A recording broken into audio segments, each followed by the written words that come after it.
All right, here we are. Here we are. I'm gonna get myself settled in here a little bit and make sure that my sound and everything is working out okay. So, give me just half a moment, and I'm planning on playing some Guild Wars today. So let's see how this looks.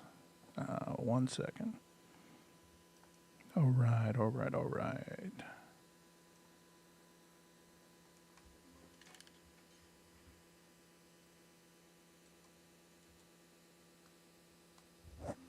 Okay, how do we look?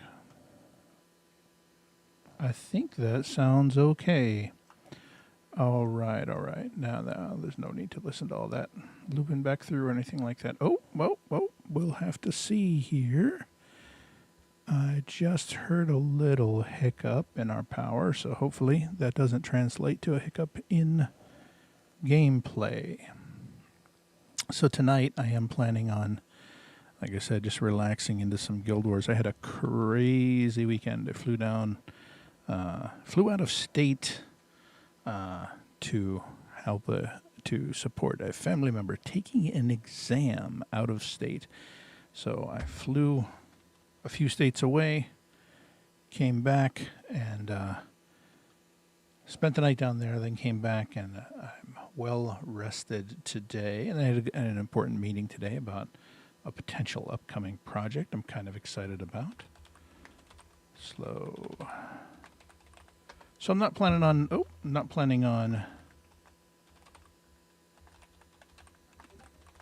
knocking out anything particularly new this afternoon. Instead, I want to kick back, relax, play some Guild Wars. So let's see what we have here.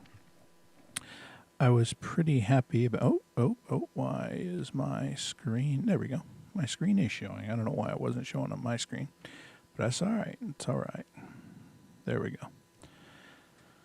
And I was pretty happy last week about being able to get my ranger in there and get a bear. So now I had to go through the process. It was a bit of a tedious process, but I was able to get myself a bear pet. The tricky part of that is you have to, I'm going to start out with some char farming, and then I'll probably knock out the daily mission. But you have to get two people lined up because the bear has a break charm ability. But if you get two people lined up, one of them starts attacking or gets the bear attacking him. And when the bear does a special attack, if the other one hits charm at exactly the right time, as the bear is chasing after the first one, it gets outside of the range to do its special attack. And so you're able to get in there and charm it. And the bear is actually, what's funny about it is the bear is actually a substandard pet. The wolf, the Malundra stalker, all of the other pets actually do more damage per second because the bear has a special attack that it performs that slows it down, but that special attack doesn't really do much of anything. But that doesn't matter because the bear it's good enough for what I need it to do. And more important, it's kind of a trophy item. Not very many people have it. It's hard to get, so it's kind of nice having it. So this character, I just recently reached level 17. I'm actually planning to never take this character out of pre-searing and to never reach level 20. I want to sit at a nice level 19 because of this little thing right here. I can use the Igneous Summoning Stone to summon an imp. The imp is really good. However, it can't be used once you reach level 20. So I have another character in pre-searing at level 20. She's going to stay there forever as well, but she can't use that summoning stone. So my thought is I'm better off. It makes it easier to farm having what's essentially a 19th level, or right now 17th level fire imp next to me. So it's nice being able to get in there and just crush these char farming instances. So there we go. And yep, Pre-searing, that's right. So let's see here. Yeah, this is a permanent pre-searing character where I get to take my lovely bear and go out char farming and just stomp these guys.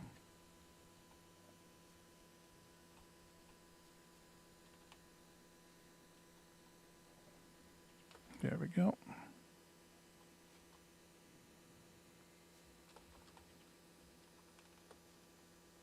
And it's a fun thing I still find it fun to hop into pre-searing. It's actually a beautiful area of the game.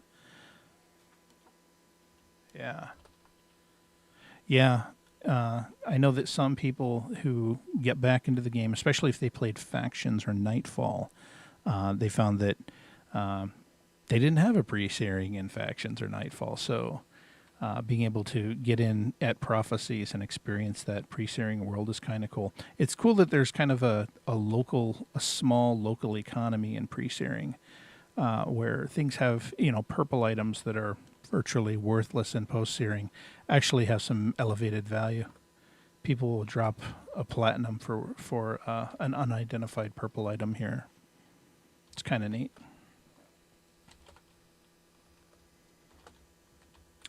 And if you are playing tonight, if you feel like hopping on, let me know. The character I'm playing with right now is Token Beastmaster. You can feel free to.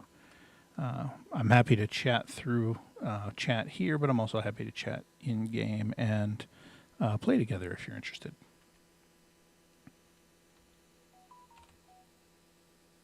All right. Oh.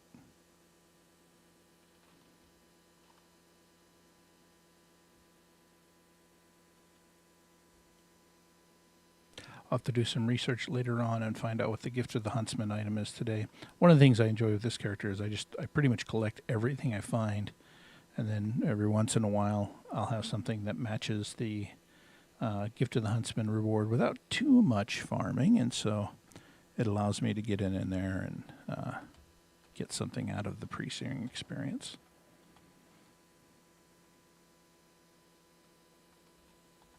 All right, that's a hunter. I hate hunters.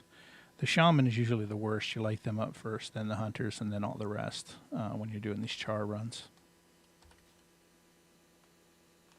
Here we go. Boom. All right. One of the things I don't care for with pre-searing is the constraint on the skills. I get why they did it. They wanted to get you a broad kind of a cross-section of what the character can do. But I love playing Beastmaster builds in post-searing. Enraged Lunge is such a strong ability. Being able to get in there and just hit him with like Enraged Lunge and Brutal Strike. My rangers in post-searing they deal almost no damage by themselves. Their pet goes up and just lights people up. I'll probably do some Drake Kebab farming later on and get in there and knock them out. Happy to go through the build if you're interested in seeing it.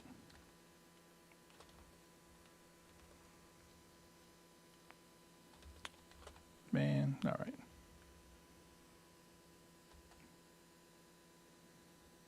All right, let's draw these guys up here. After I heal up a tiny bit. Good Lord.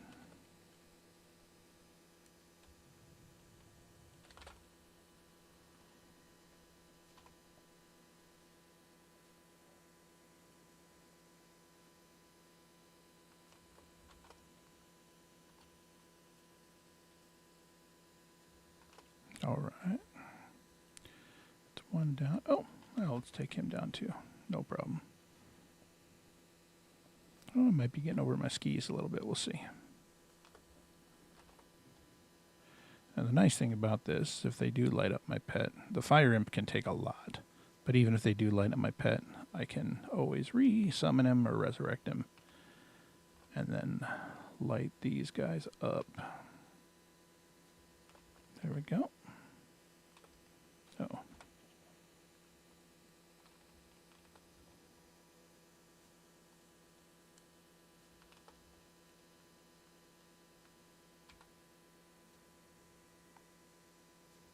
Gotcha. All right.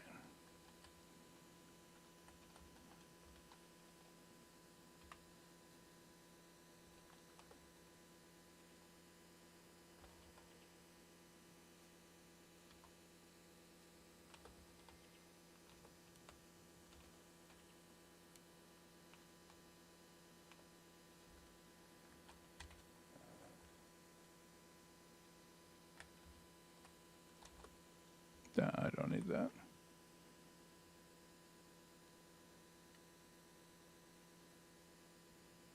All right.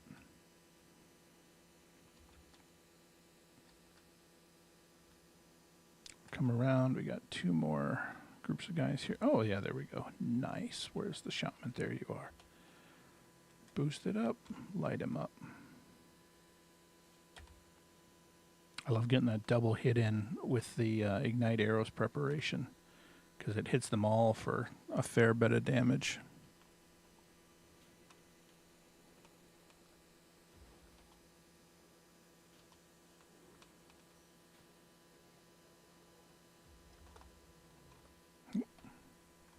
Crushed them. All right.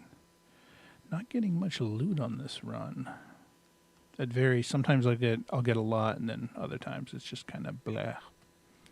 All right.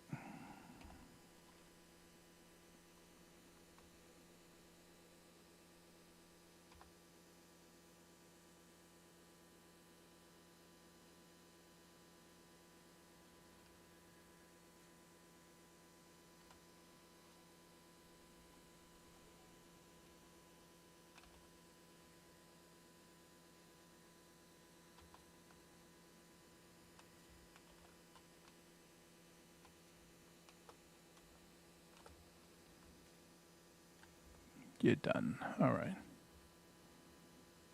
Yeah, not a lot of loot on this run at all. But that's all right.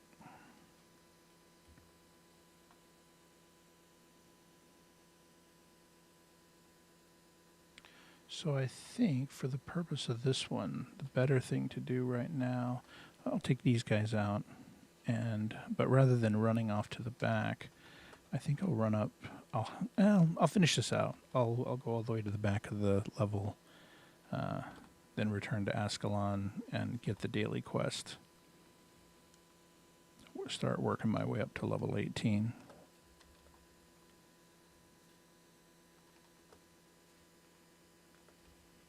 I may also take I'm working a monk through Nightfall right now, and so I may take some time, take the monk out, and work on the next quest. I actually just started that one. She's sitting there, and I think I've completed most of Factions and all of Prophecies with her.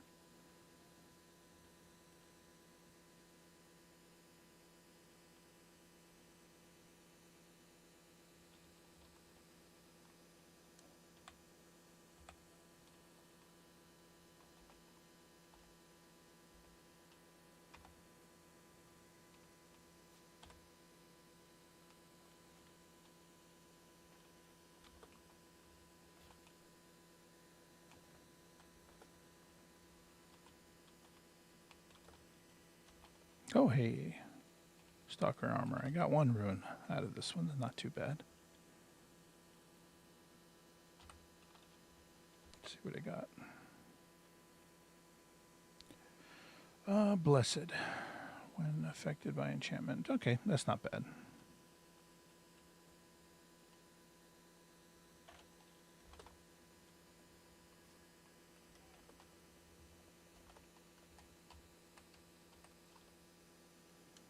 Right. Yeah, the dervish is pretty cool. The look of like the spinning moves that the whirling dervish does is pretty awesome. That was an old Magic card back in the day, whirling dervish. It was surprisingly strong, given how cheap it was. But here we go. Yeah, the dervish is a pretty cool class. They do a lot of cool stuff with enchantments. It took me a while to get my head around. I believe the dervish has some abilities that cause it to shed enchantments, and That was a challenge for me when I was playing with a monk that was accustomed to putting enchantments onto people. What farms do I enjoy doing on my post-searing characters? There are a few places in Nightfall. There are two that jump out at me. One is Augury Rock, pardon me, in post-searing prophecies. That's a decent place to farm hydras. And particularly during the week that the Gift of the Traveler items are the Desiccated Hydra Claws, it's incredible. That was the last one was actually just a few weeks ago. Another good one is the actually, if I remember right, this week's Gift of the Traveler is in exchange for Drake kebabs, and in order to get the Drake kebabs, you need chunks of Drake flesh, and those come from there's one small area in Nightfall that you can run out of town, kill 6 drakes right away, get a couple of chunks of Drake flesh, and go right back in. I love using my Beastmaster build with that one. I may I'll take a look at what today's mission is, and I'll take a look at what today's Gift of the Traveler quest is, and I may give that a look. In fact, I'll give that a quick look right now. Let's see. While she's running, because she's got a fair bit of running to do to get to the next place.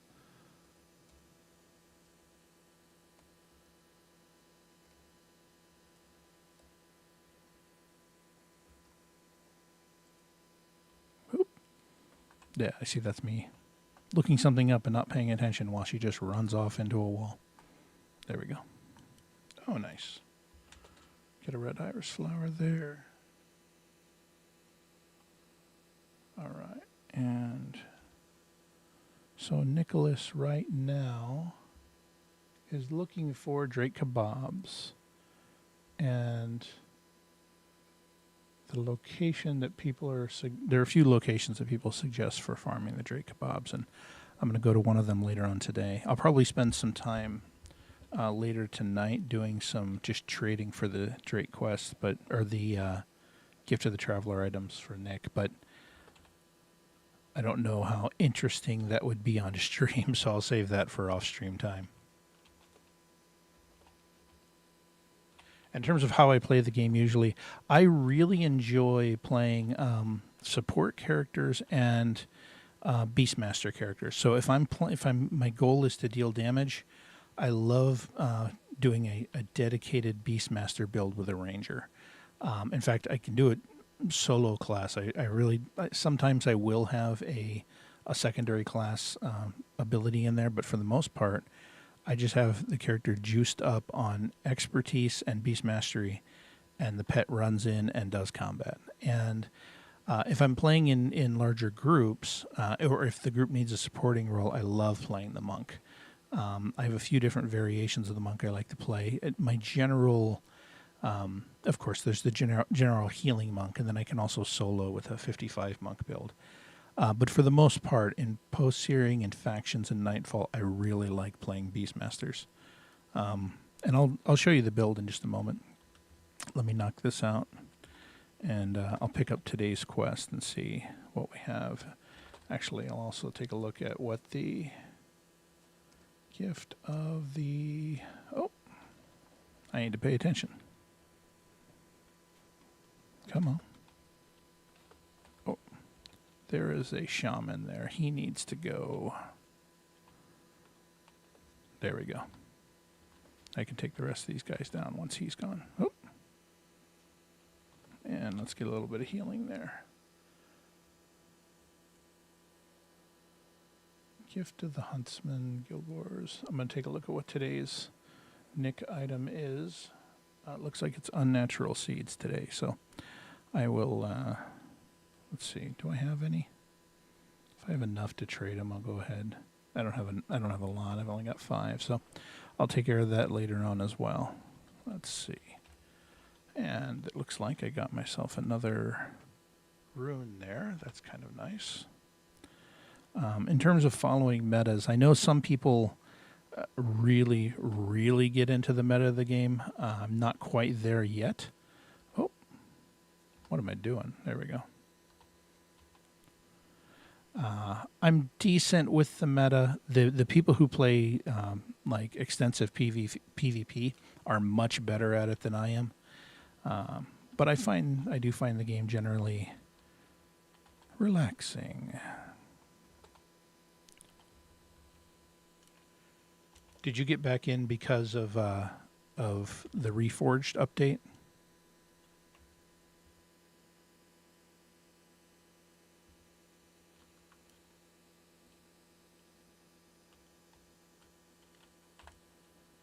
Let's head on back. Yeah, I discovered that the Reforged update was happening actually during chat. I just happened to get back in about a month ago. I wanted to get in and juice up my Hall of Monuments. My intention was actually to get into playing more Guild Wars 2. I picked it up years ago. I'd played Guild Wars 1 from about 2006 to around 2011. Then I came back for a year in about 2014, and then I was gone until about a month ago. And when I came back, each of my characters had 11 birthday presents sitting there waiting to be opened. So it was cool. I got a lot of miniatures that way. Yeah, let's see, played the game when I was younger. Yep. And then got interested to try it out again.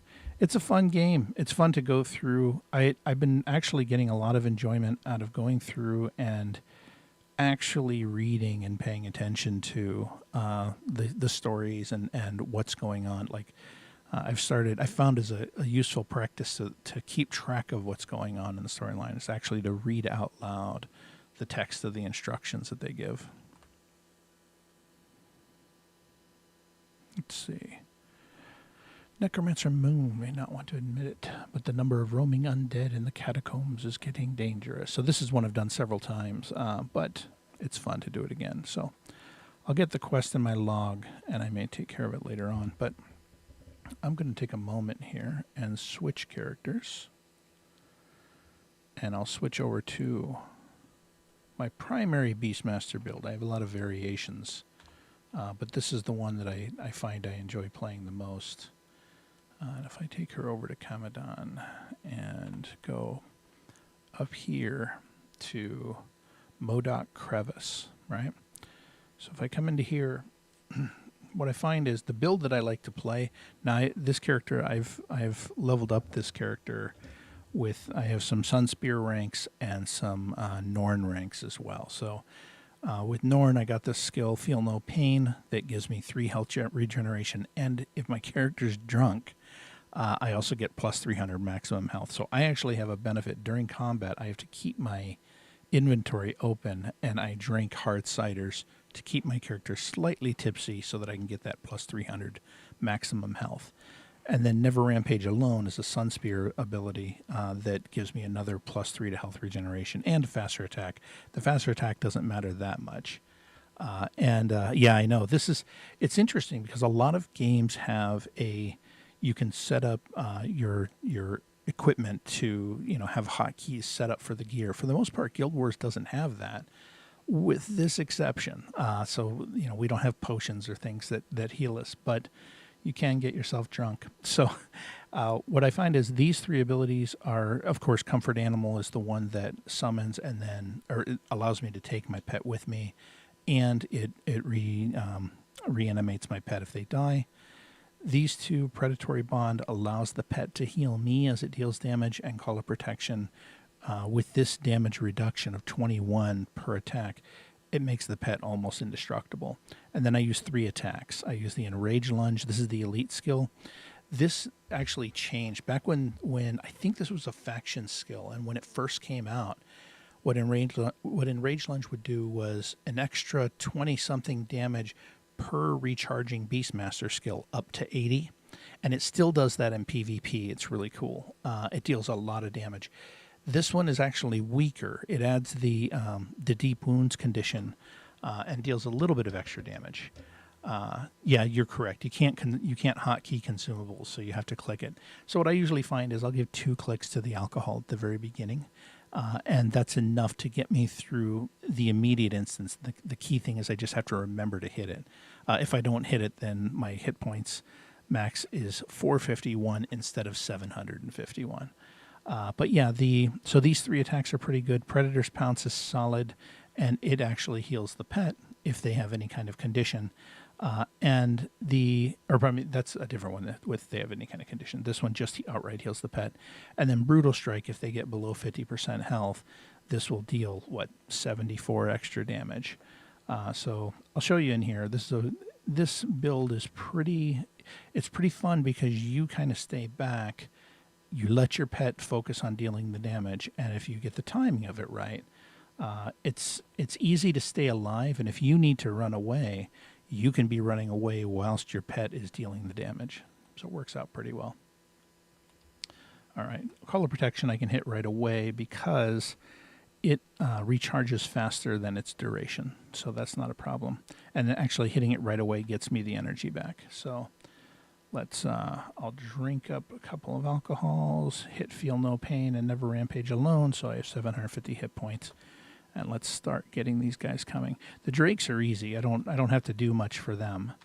But I can just go in here and light them up. There we go. And you see that my damage is very low. Here we go. Let's get the Drake in here. We'll get the Drake to come in first. We'll take these 2 out, then we'll take out the group of guys in there, and then we'll hit the other 2 Drakes. So if you watch my damage, I'm dealing he dodges, he deals next to nothing. But my pet is hitting him hard. So when he does an enrage, it's 109, 106. So the pet did 2 attacks and took the Drake down. And let's see here. Let me go on up here to the next group. This group. Now, one thing to keep in mind: this Beastmaster build works exceptionally well if you're dealing with fewer numbers of larger creatures. And if you can run away and get the creatures attacking your pet, that's the ideal. You want them to attack the pet, keep them off of you, and then they just take the pet, just chews them down one at a time. All right, so I still have a little bit of alcohol, I think, but I might as well go ahead and hit it again just to be sure. And let's go ahead and hit the Collar Protection again. All right, now they're going to come charging in here. And this is a nice narrow spot because they'll charge straight in. And as they come in, my pet starts attacking them.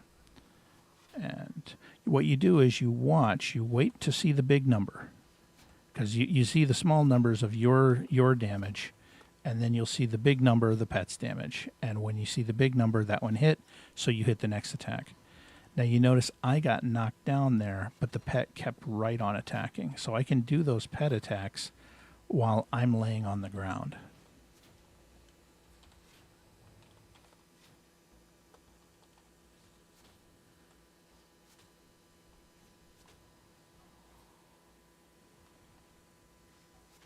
Nope, they did something to reduce all the damage to 0 on that one.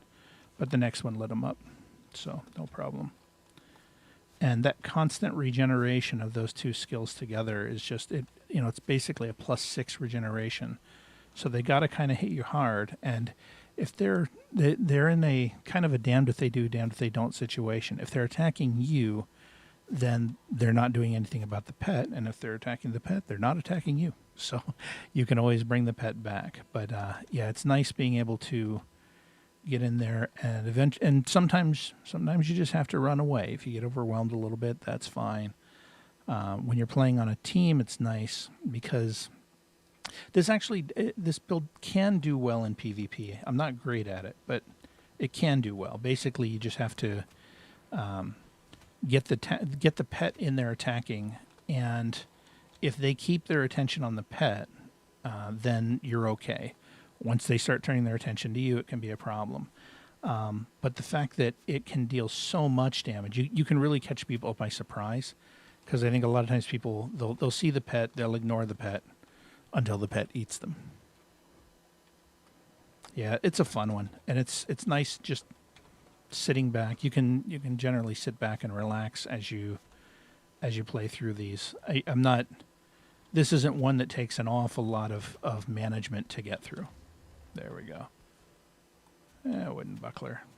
These drakes again, they're not too bad. They're kind of strong, but as long as they're generally attacking the pet, I don't care too much. All right. Yeah, Corn Embracer, what we get? Any good runes? It's okay. So I can show you the other location that I like farming from time to time. Just it's good for farming XP because the creatures that are there actually do give a fair amount of XP, and you can get gold items there as well. But down here at Augury Rock, there's a big circle that you can do. It just goes all the way around to here, goes through a teleporter, and then you come back the other side, and you can just take out hydras. You can just chew through them all day.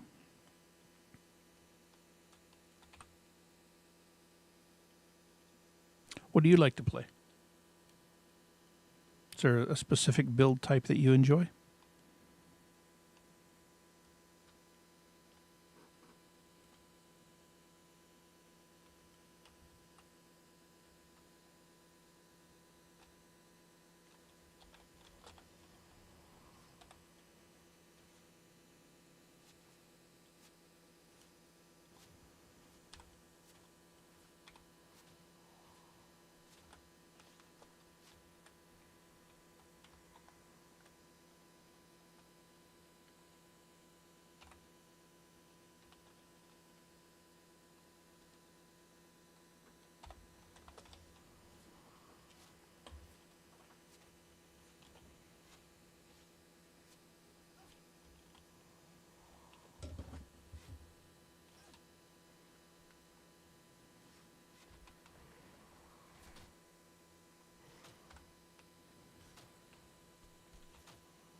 Classic WoW warrior. So WoW is actually one that I've never played to this day. I did back in 2011. Let's see, Guild Wars, playing a dervish right now and having fun. Yeah, yeah, yeah. The dervish is solid for AOE. I don't play it as much. I find I generally like being able to stand back. But yeah, I do think the dervish is cool. It's funny.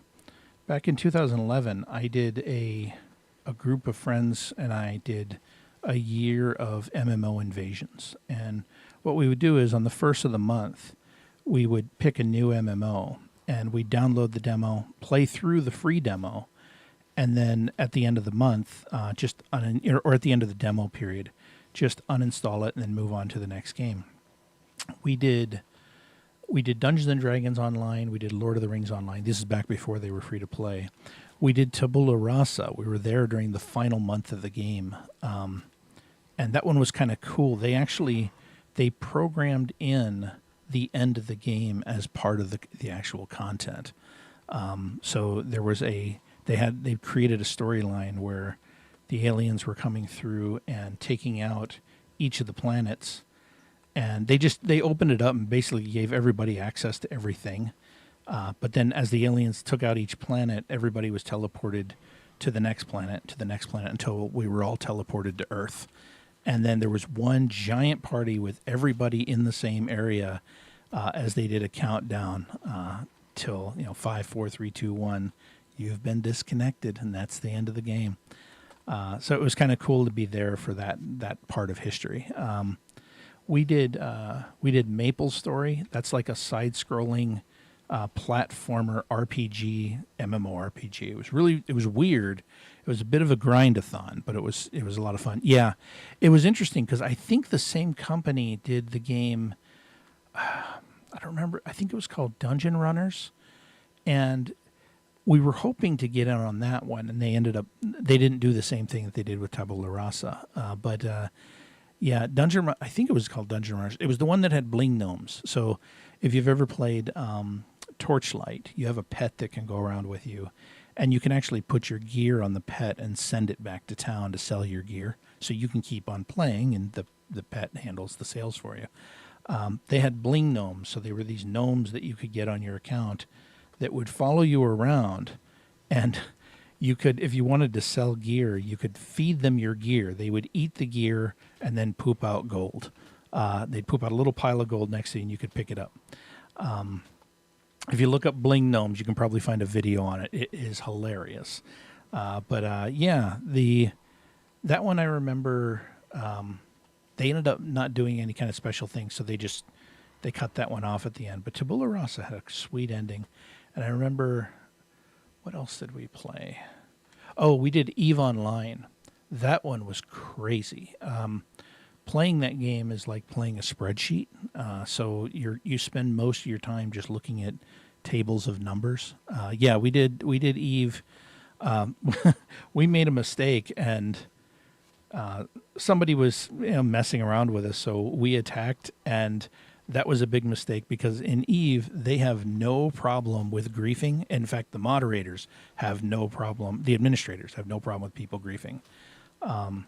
Their view on griefing is you shouldn't have pissed them off.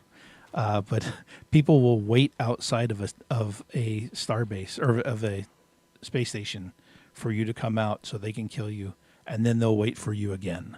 They'll do that forever. But the hardest thing on Eve was, if you look at it, the graphics they're really unnecessary. So your ships are so far apart, and the actual distance between the ships it's what you would expect in space. So it's an absurd distance. So if you want to, like, we would always try to get a group photo in the game. And if you want to get a group photo in Eve, you have to spend so much time. Like, you have to basically pick one person's ship, and everybody coordinates working to get themselves next to that person's ship without crashing into it.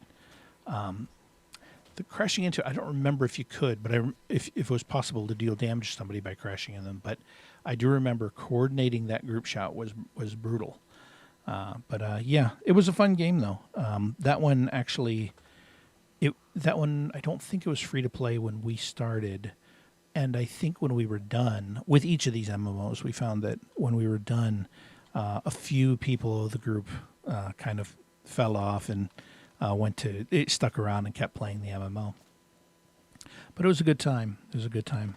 I may do that again in the future. I'm still new to the streaming environment, but I may at some point do another MMO invasion where get a group of people, we all go in at the same time and play together, and just say, all right, everybody download this MMO at this time.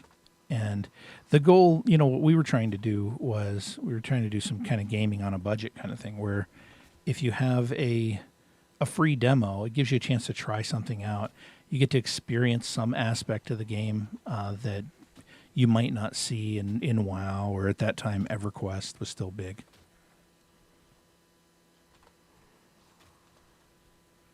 But yeah, you see this build with the beast can just go through. And the beast just chews up on these guys. There we go. 140 damage on that last brutal strike.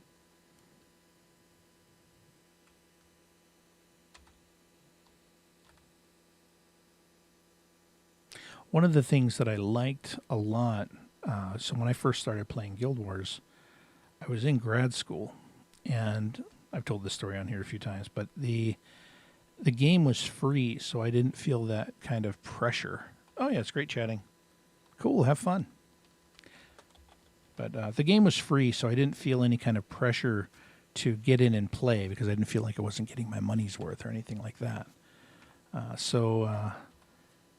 It's something I really liked. I could take 5 weeks off for school and then get right back into it during the break between classes.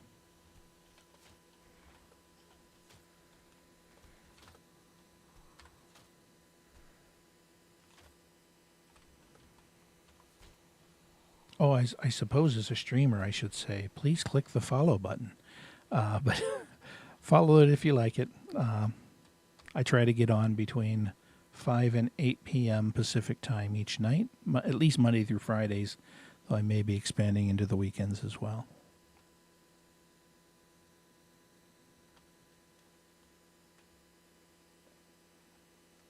Shoot. Did I draw them over? Okay.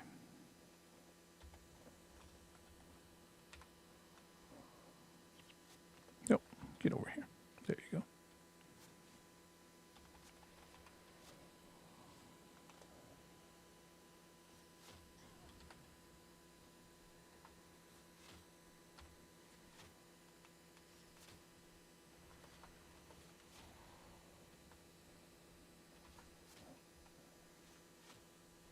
Boom.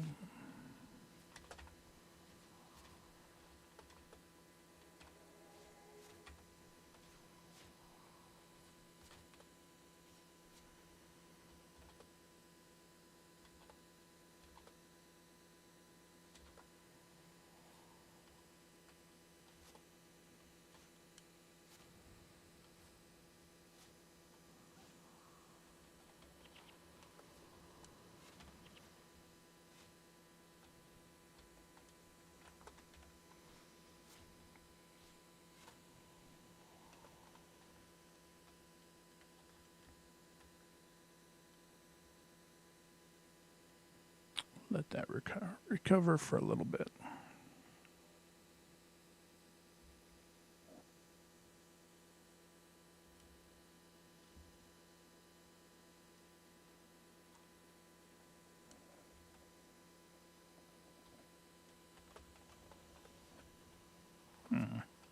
Hit 2 attacks there. It didn't want to do. So one of the things about this build that you got to do is got to make sure you hit 1 attack at a time, wait for the damage to be dealt, and then you lay in on the next one. There we go. Come on, get up there.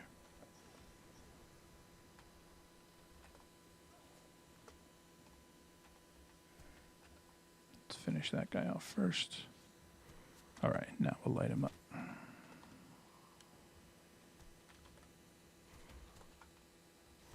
Nope.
There we go. Light him up. All right, there's one more over here. There's usually one back in that little canyon over there, but I don't feel like messing with that one right now. So I'll just take this guy down. Get my energy back up, and then I'll go fight I'll go through the teleporter and take out the others.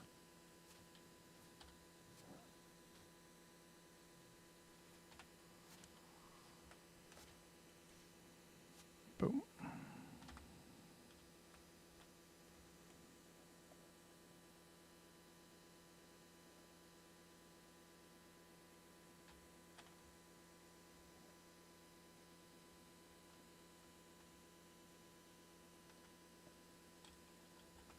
All right, let's see here. 1, 2, 3. Oh, 1, 2. Ah, gotcha. 1, 2, 3, 3.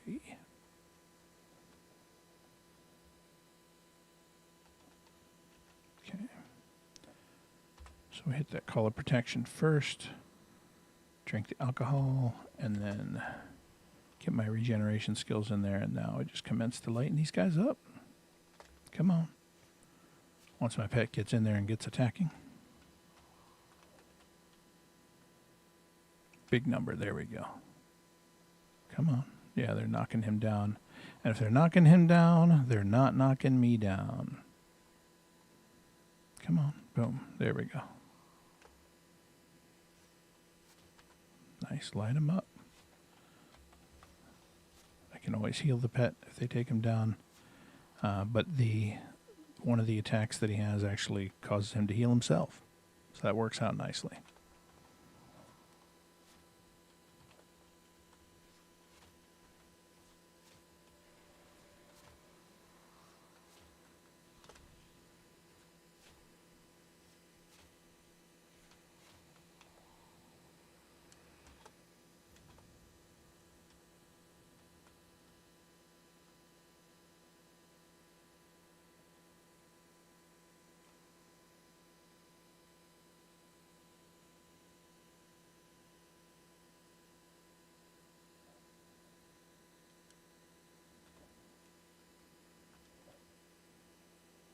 alcohol.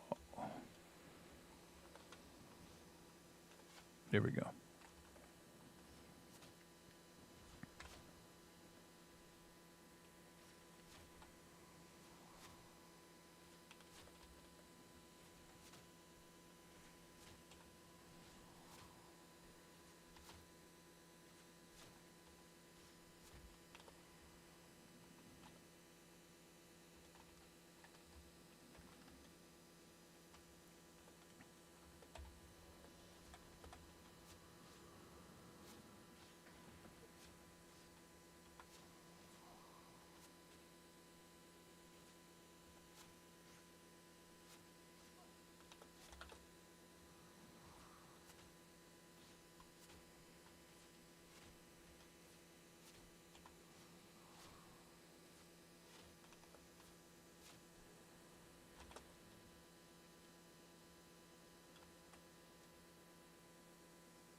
Okay, cool. Just checking during previous games. I've had actually people watching the stream and then pinging me in chat in game. So occasionally I have to go back and check that. I don't know if commenting on the chat in game in Guild Wars is a violation of Twitch terms of service, but here we are.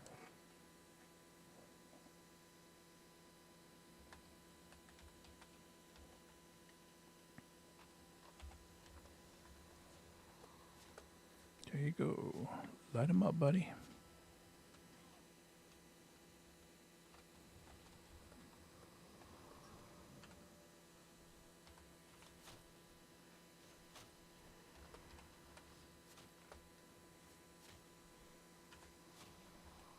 Nice. Yeah, you can just gobble up these Hydra Claws. Which, right now, Nick isn't looking for them. But when he is, in like 2028, I'll have a huge stash. Then we'll see if there's any value to it. Nobody will care about it by then, but... Or maybe they will. Maybe the community will grow so much that people will be begging to get the Nick items. Oh, there we go.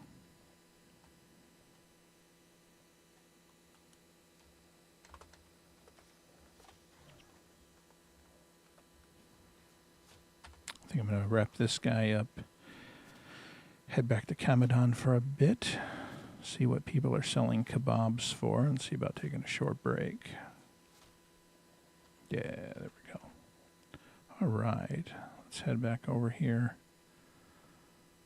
I don't even know what they're selling them for right now. Let's see.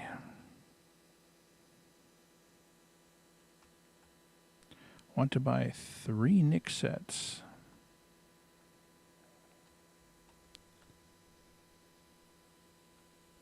All right. So it looks like the price has come down a bit, 3 ectos each, but that's all right. But I'm going to take a short break. I'll be back in just a bit.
All right, all right.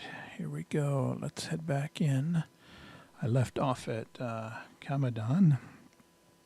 So it looks like people are doing some purchasing of the kebabs, and so I should be able to do a lot in trading this week. So I'll probably, starting tomorrow, I'm going to probably stream something a little bit different. I picked up a game not long ago called Co-Ridden, and if anybody has played it, please feel free to let me know what you think of it. Looking at it, it reminded me a little bit of like Baldur's Gate Dark Alliance way back in the day. But here we go. I'm going to head back to pre-searing and knock out the daily quests. And then possibly go over. I think there's a place where I can farm those unnatural seeds. And if there is, I will go over and farm those, and then I'll be able to knock those out for the gift of the huntsman items for the day. If it's an easy farm, I don't mind doing it. I don't want to spend all day here just grinding out for something that small, especially if I can buy it from somebody.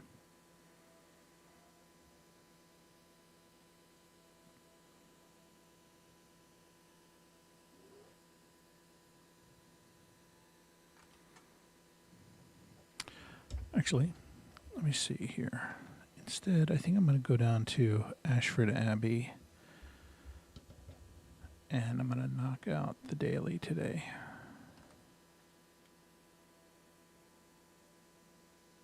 Let's see.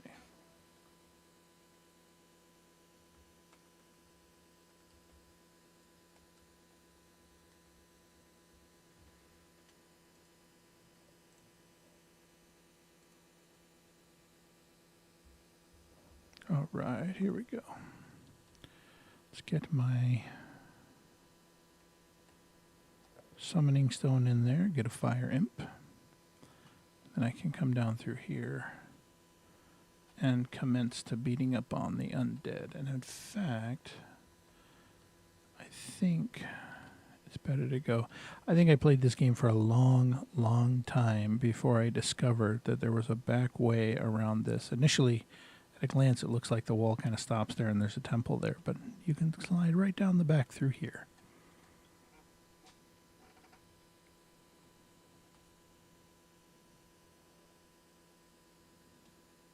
All right.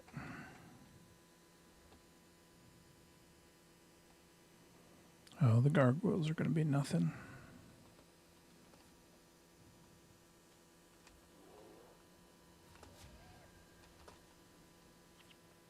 All right.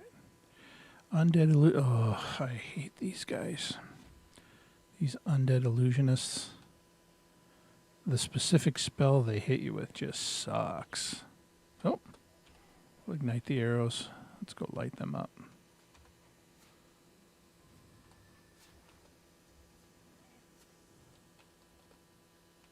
There we go.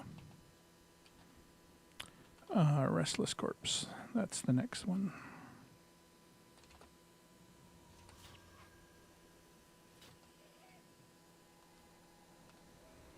All right. I remember when I played through this before, or when I was going through the process of kind of grinding out the levels before to hit level 20 and get the Defender of Ascalon title. I was playing through it with an Elementalist, and man, I don't know why, that one just felt so much more difficult. I find with the Ranger, all right, Restless Corpse will light this guy up. I find with the Ranger, maybe it's just I can better control the damage. I can stay back, manage the distance a little bit better. It might also have something to do with the fact that, like when I'm playing an Elementalist, the big spell that the Elementalist does is one that they can just run away from, like the Firestorm. So it is nice being able to... Oh yeah, my pet just leveled up. Sweet. But it is nice being able to run away, have the pet keep drawing aggro. I had an Elementalist Ranger too, but for some reason... it just didn't click as well. Oh, What is this? What's going on here? All right, let's heal up a bit. He can take some. There we go. Attack the fire imp. Bring back my bear. I want my bear.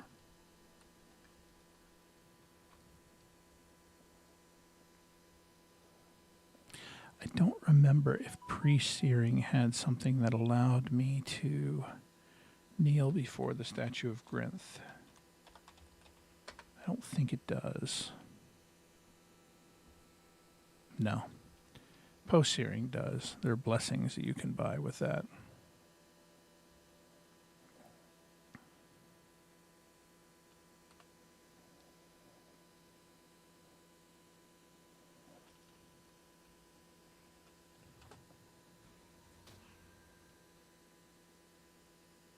There we go.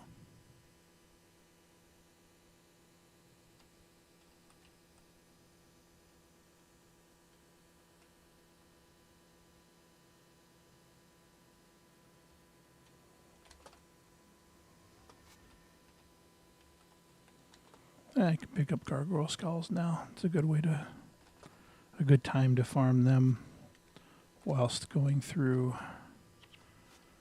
collecting things for future days where we have the gift of the huntsman. All right. Maybe the big difference between playing through as the elementalist and playing through as the ranger was the level of healing you had. I think I had the troll unguent, but it didn't heal up quite as well for the elementalist because I had to dump my skills into other areas. Like I couldn't combine both wilderness survival and beast mastery with that one, so I couldn't get the benefit of the pet drawing aggro coupled with me being able to easily heal myself. There we go.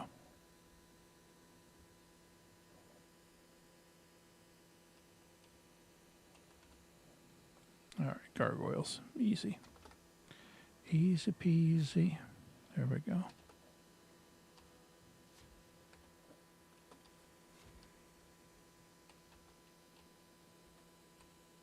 Ah, restless corpses down there. All right.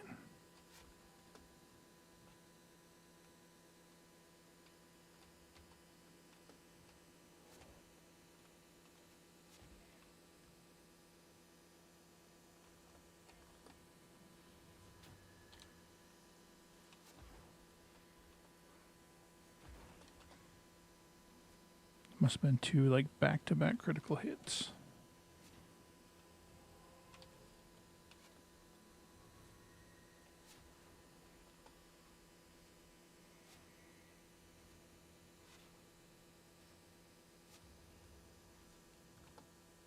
All right. It's a good thing the pet doesn't get DP in this game. No death penalty, because if it did, I'd be in a bit of trouble. That's, again, another nice aspect of having a Beastmaster Ranger is you have a tank that isn't affected by death penalty in the game, so you're not just constantly getting beaten down. Or if he is getting beaten down, he can stand back up at full force. Oh, come on. All right. Take him out first, because why not? There we go.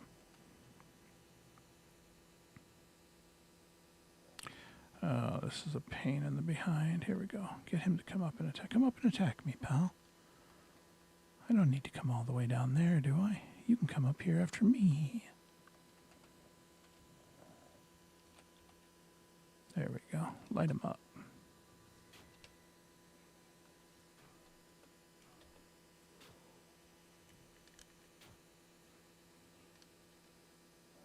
All right.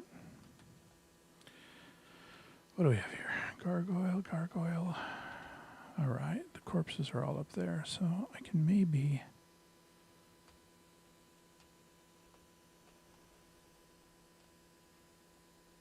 Oh. That's why. was like, why are they attacking me all of a sudden? They normally don't, but it's because of my imp. Imp is going there and taking them out. There we go. This is a decent place to farm these guys. All right. Now I think the big undead are coming up here, so I can hit my troll unguent and ignite my fire arrows and then light them up. Boom. Look at that. Look at you. Beating him down like Michael Fay.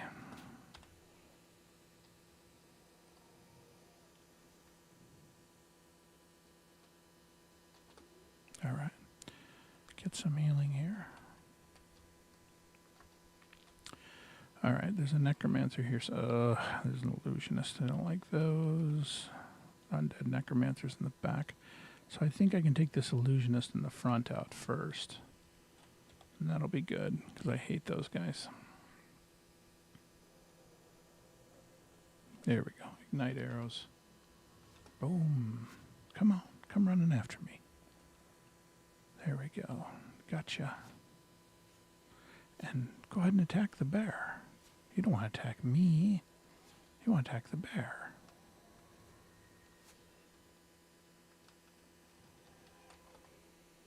There we go.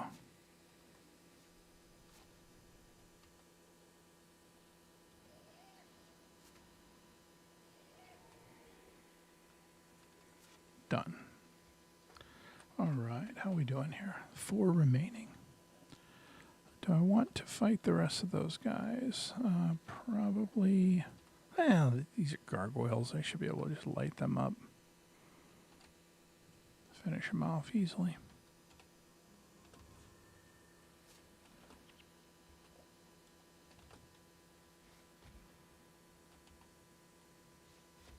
In the event that gargoyle skulls become something that I need for gift to the huntsman later, it would be nice collecting those.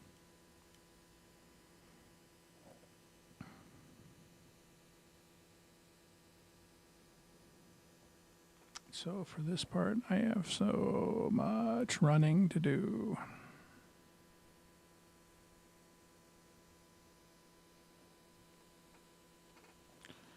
Let's run as Pyre Shot.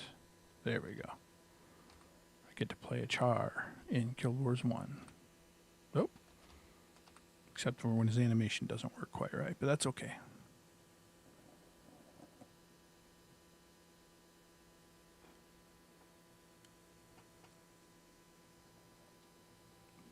Oh, there we go.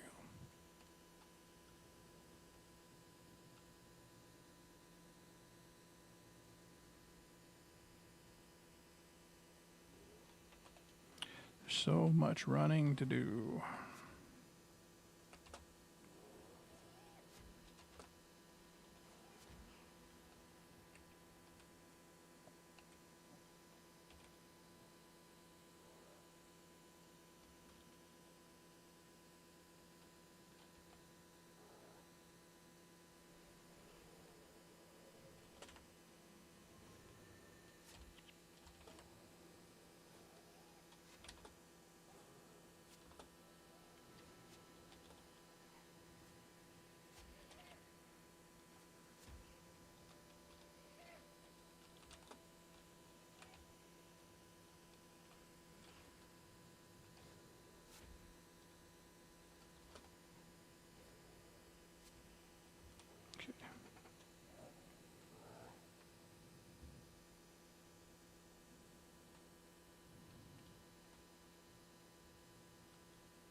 Crichton boots. I don't need that for this character.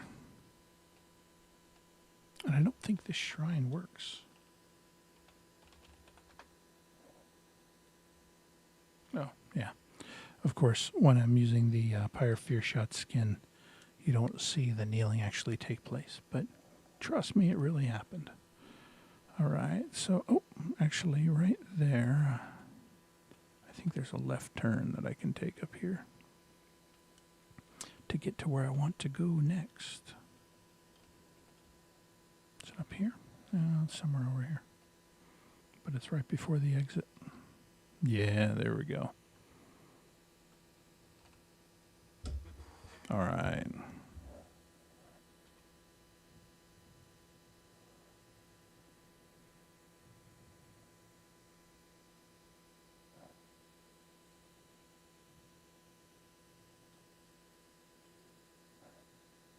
Now I think the next one, it's in this big room to the right, but I want to say it's just inside the room. It's like I don't have to go too far in. All right, Relentless Corpse, Undead Illusionist. Kill that guy first.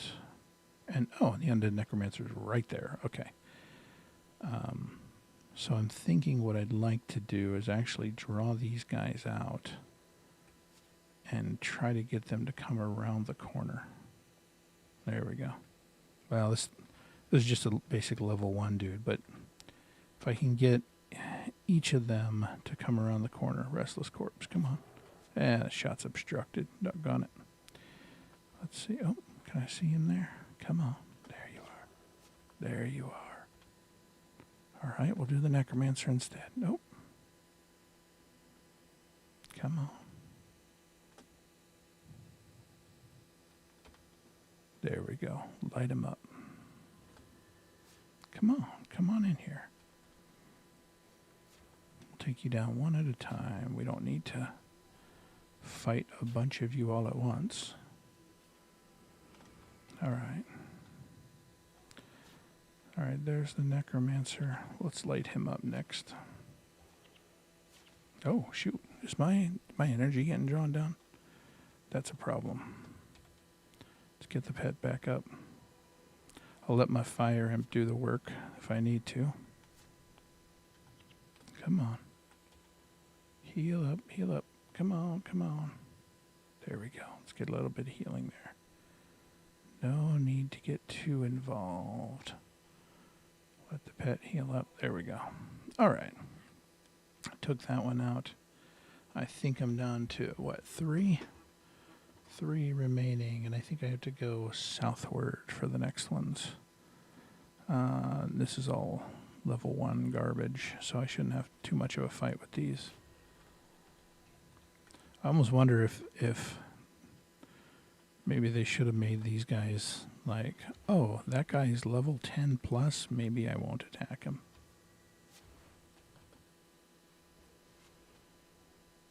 Yeah, done. All right. Oh, we'll grab the limb there. In case the skeletal limb is something that Nick wants on a later day.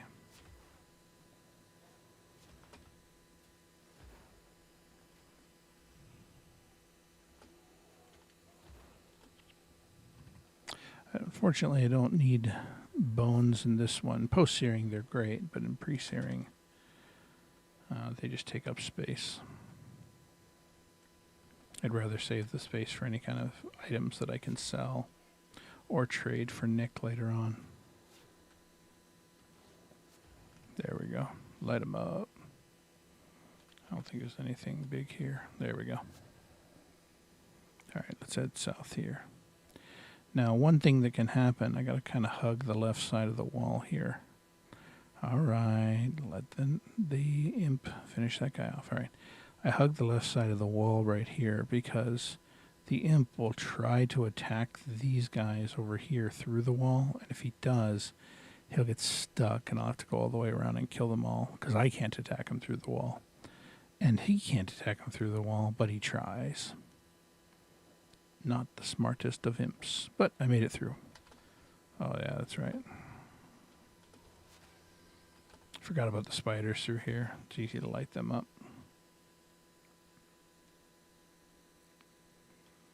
Okay, so...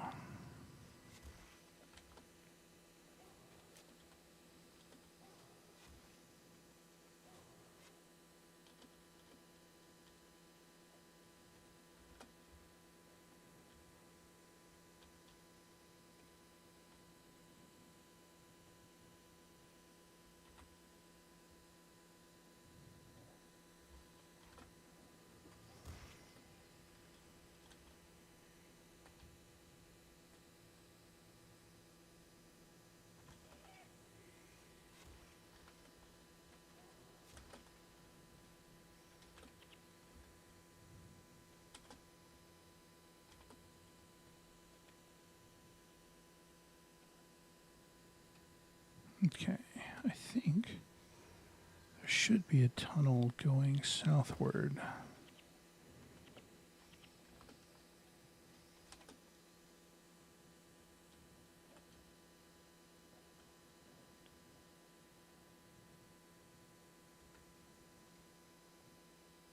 Did I miss it?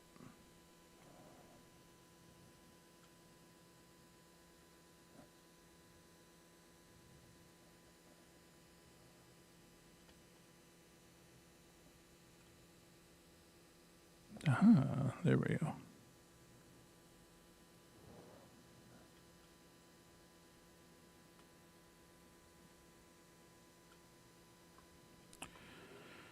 All right.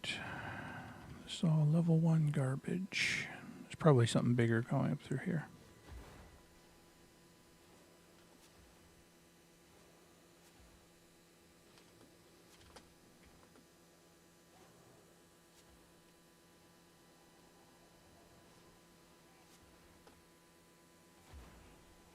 There we go.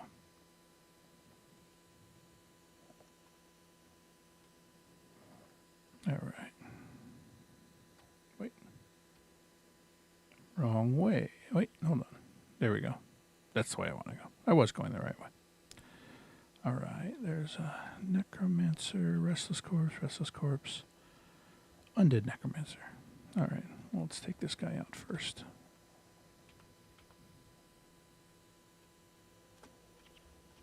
Ignite the bow, or ignite the arrows before you shoot the arrows. There we go.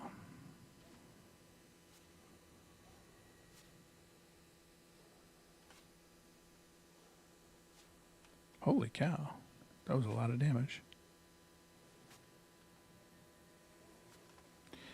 Actually, don't mess with the bone horror. Let's take out the undead minion first. Or the undead necromancer first.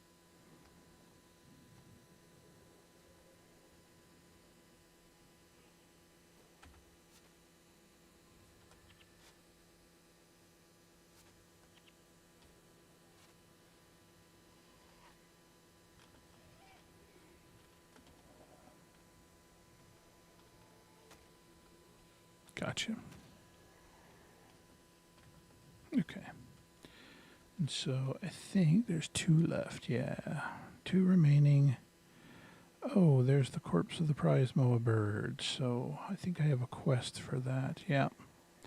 So I'll have to go back and let Pitney know. Oh no, your prize moa bird has died. It's so sad.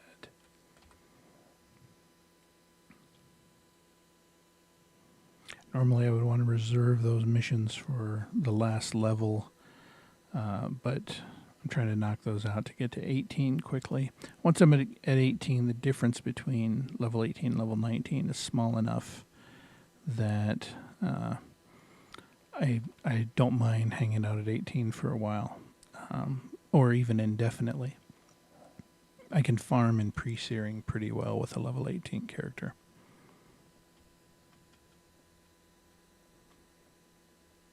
And it's definitely a high enough level that if somebody else, some newer character, lower level character, wants to go do some char farming, wants to build up their character a bit, I can go along and give them a hand. It's kind of fun to get in there with somebody else and do some stomping and help them to build their character up. Nope. No, he hardly noticed.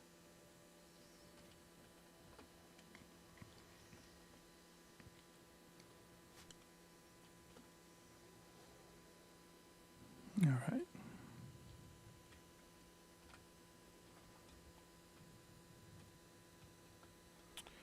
Undead Illusionist has to go first. That's for sure.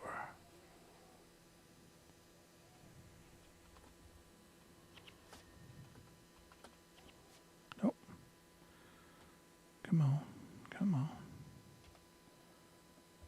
All right. All right. Is he coming over here? Nope. I'll go for him. Light him up. Light him up. There we go. That's it, boys. Come on over and attack me. I just want to finish that illusionist off, and then I'll figure out the rest of you. Who the heck is healing him? Whoa, whoa, I ate it there. What happened? I get in over my skis? Oh, we'll see. The fire imp might take them out anyway, but I can take the back way down to get down there. And if I need to resummon a fire imp now, I can. That's fine. I've been in here long enough.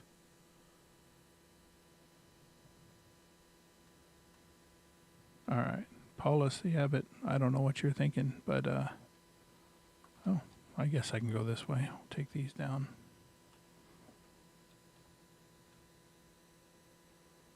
Summon a new fire imp.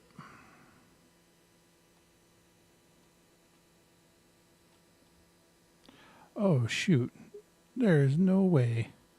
I am not keeping you alive through this. All right. Paulus the Abbot is probably going to die on this mission.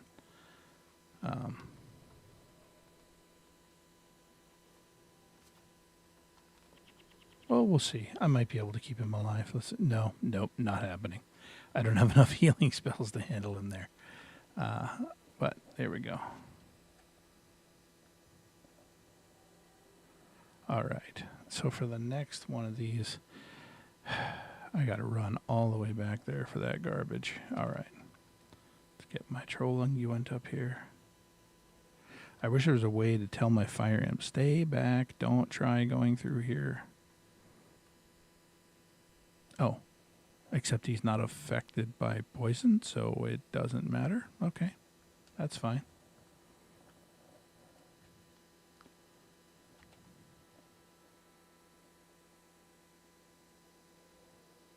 And I have no idea where my pet is right now. This is weird. All right, I'll have to figure that out in a minute. But in the meantime, let's see if I can get these guys. If I take out the illusionist first, then I can worry about the rest later. But just take him out. Come on. God dang it. All right. I'm running back this way. Or trying to run back that way. I guess I'm not running anywhere.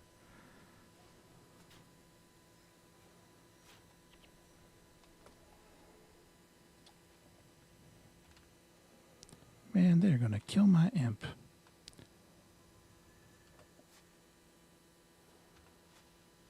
Let's see if I can finish this guy off. Yeah, he killed my imp. Doggone it. But if I can finish him off before I die, then that step of the mission is done. I don't have to walk down through this stupid poisonous hallway. I hate this part.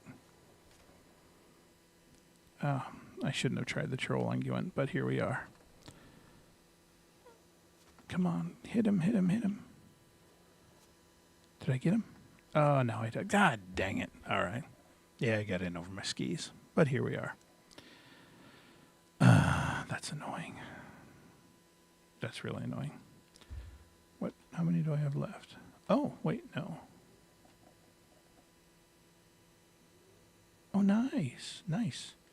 It is one remaining. He might have been burning from the last thing that the imp hit him with. And if he was, that explains what just happened there. So, I have no idea why my bear was stuck back there with me, but here we are. All right, we'll light this guy up. We'll go down through here. It's going to be a while. I don't have the imp with me for this last one, so we'll have to see how it goes. See if I can finish him off. But I think he's across this big chasm here.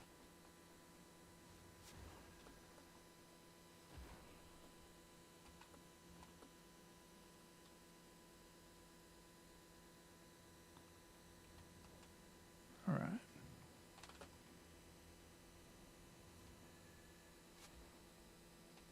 Nice. All right, there's the necromancer. I think if I just pour everything into him and not worry too much about anything else, I should be able to finish this mission off even if I die right now. Come on. All right. Or not. We'll see. Run away. Run away. Get away from here.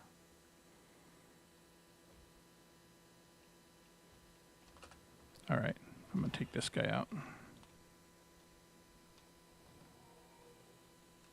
Oh, I was running away over that. I thought there was actually something there. Good Lord.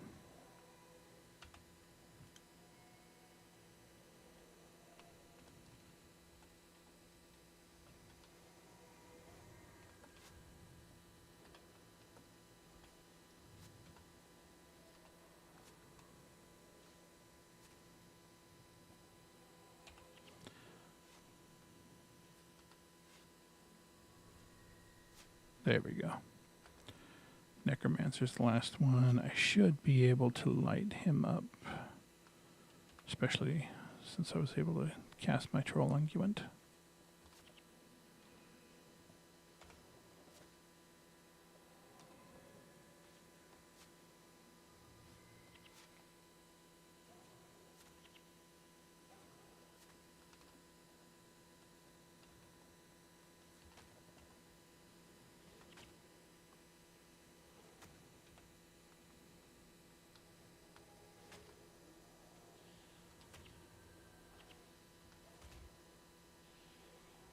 Gotcha. All right.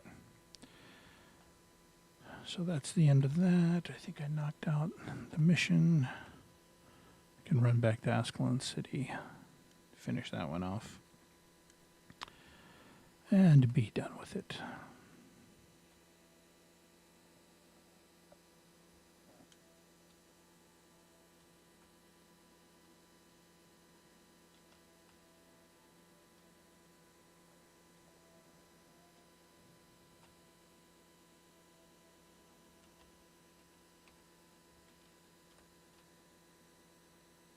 All right. Is anybody selling the seeds today? If they are, because I don't feel like hunting for them, I might buy them. Let's see.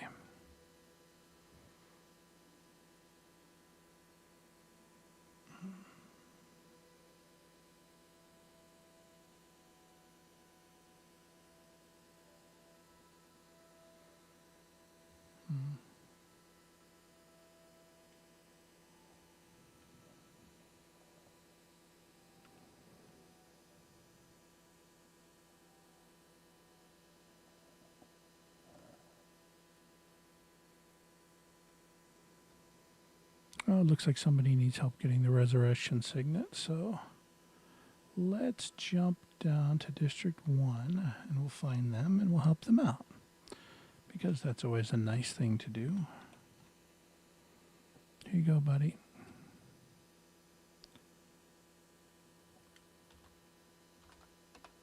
There you go. Resurrection signet. Let's get it done.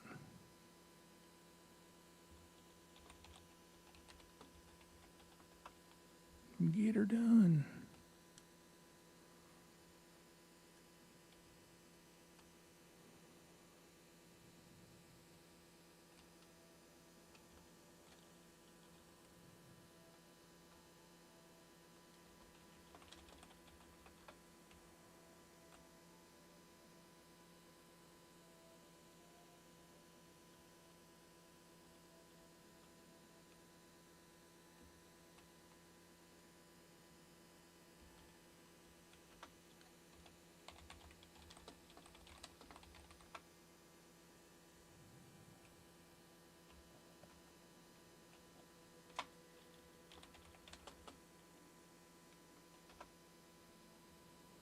All right.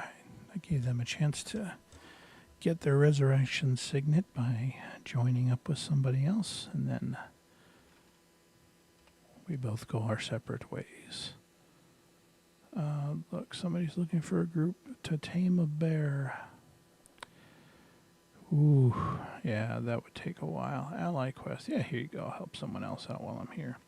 It's a nice thing if you're in town to just take some time, help people out trying to get their stuff done.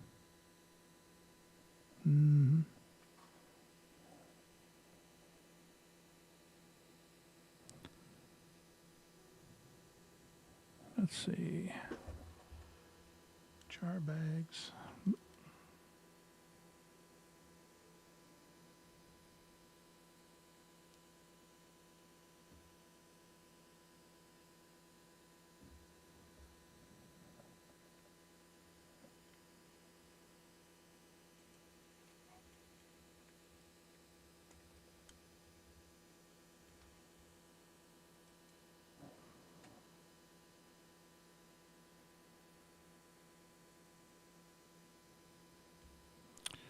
All right, let's take a look. Let's go over by the Barrett Estates.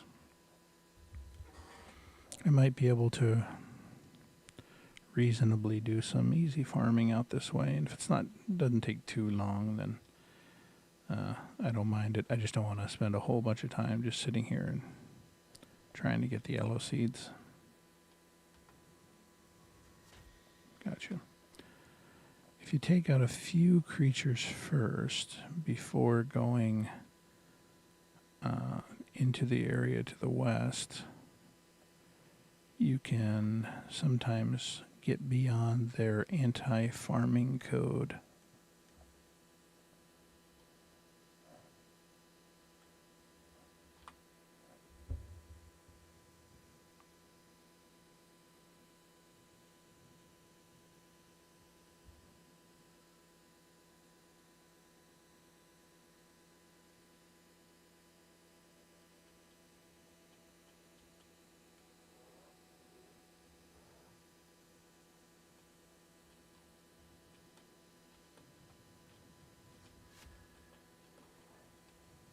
Oh shoot, what am I doing?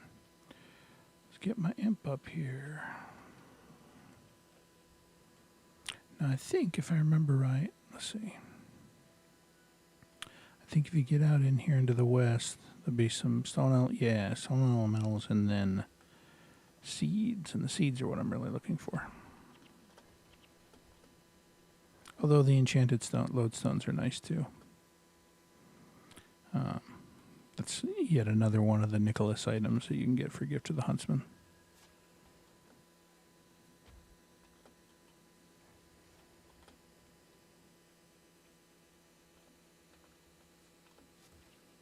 There we go.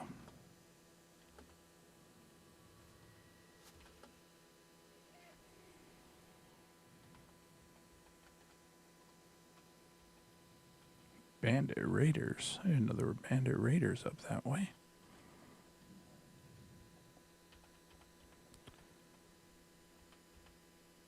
Another aloe seed. Okay. My understanding is there's a bunch up this way. I never come up this way in game, though.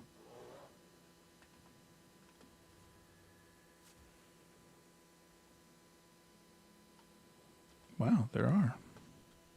They basically do nothing to attack back. So they're good for farming. I suppose if you got right up next to them, they might attack back, but for the most part, they don't get too up in your business.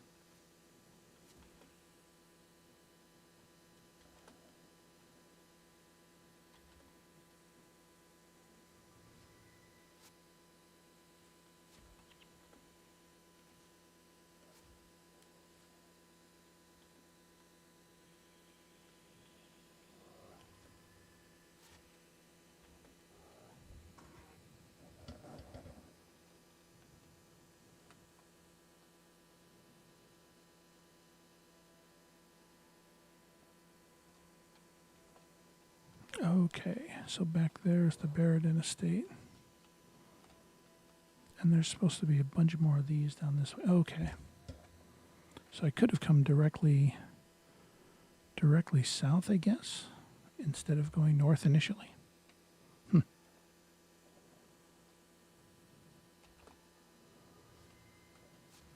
Or directly west and south, I suppose.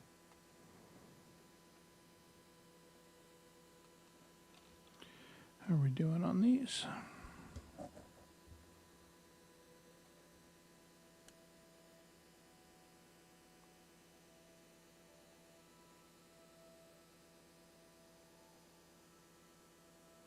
Yeah, it's 8. I don't feel like getting all the way up to 25, so that'll be fine.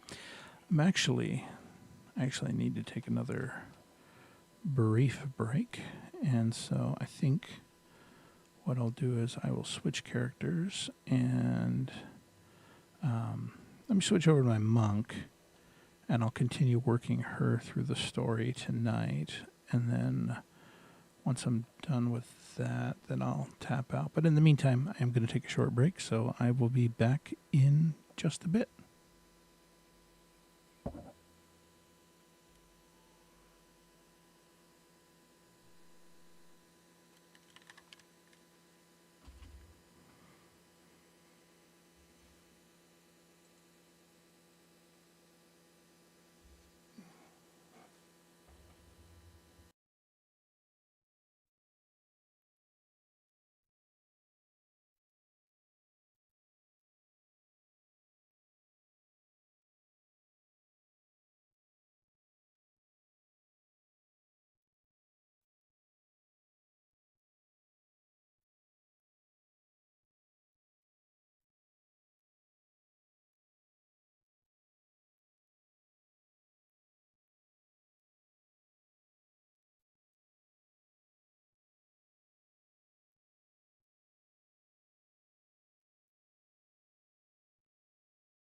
I may have to set that break a little bit longer than that.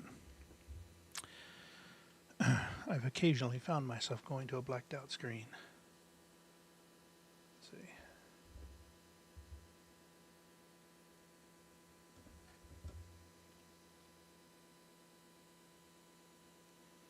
All right.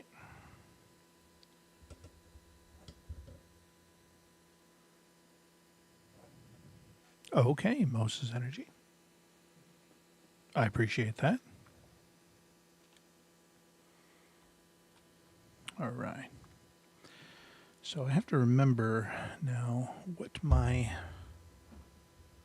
last mission was on here. Rally the Sun Spears in Chur Fields. So Chur Fields, if I remember right, is the area to the south here. So I think I'll run down there, hit that, and see. Let's see.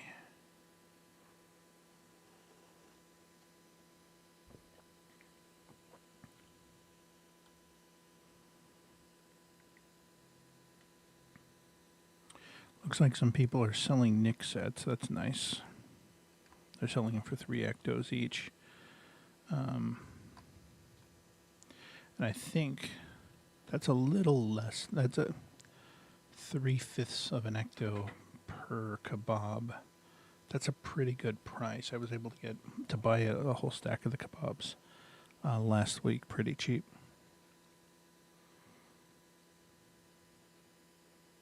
All right, let's go to the Sun Spear encampment. Now, if I remember right, I made some janky build for my monk just because I thought it was funny to throw like Mending and Watchful Spirit on each of these guys. So I think I'll do that right now. Let's go with Watchful Spirits first. That way I can get my energy back. Oh, I remember now. This build uses the... I put Mending and Watchful Spirit on each of them, and then this build uses the Blessed Signet to get the juice back. There we go. Now Talcora, put it on you. We'll redo this, put the Mending on you. And then when I get a little further along, I'll go ahead and put that Unyielding Aura up. And now I have a team of virtually indestructible heroes, at least at this level anyway. So I think there's a pathway down through here. And it might be a pathway that wasn't open before. Oh, there we go. We'll stay on top of that.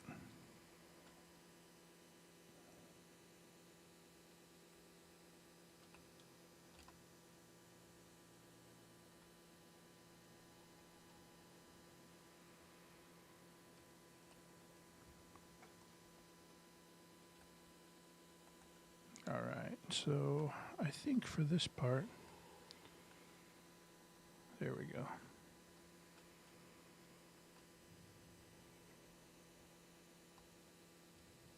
I think there's a bridge to the north that I can take. That takes me up. Yep, takes me over to the ship.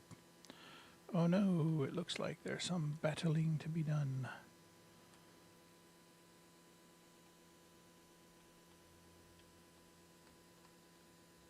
Suits of armor. Okay. That's the... Okay, I see. And this is me not paying attention. I need to be really careful with this one. Like a lot of monk builds, this is one that if I pay attention, I'm fine. If I don't pay attention, I'll quickly find my energy runs down. And then it's a problem.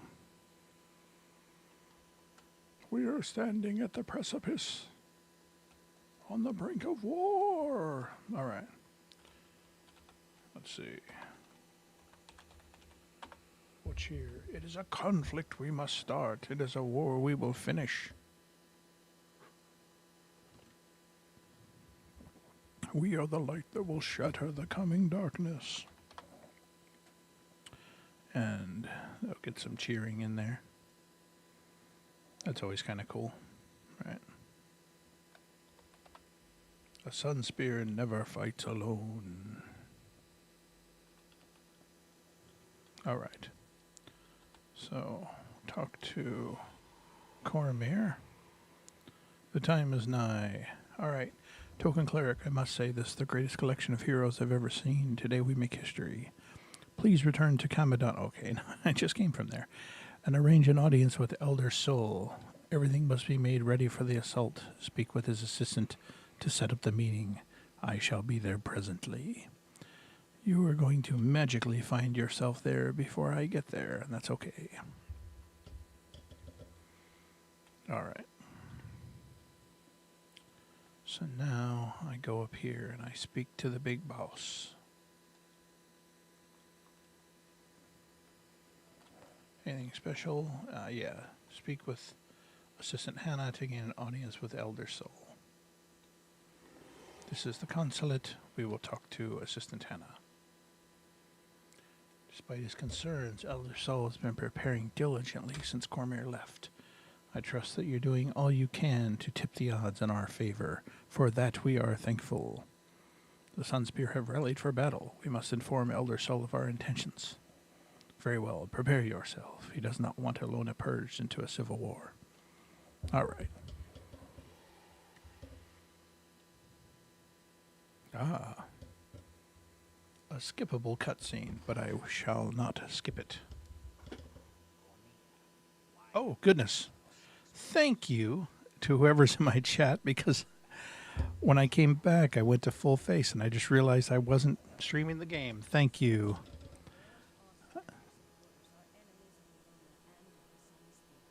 Yep. I forgot to swap the game back. I appreciate that. And nope, you weren't rude. You were very, very helpful.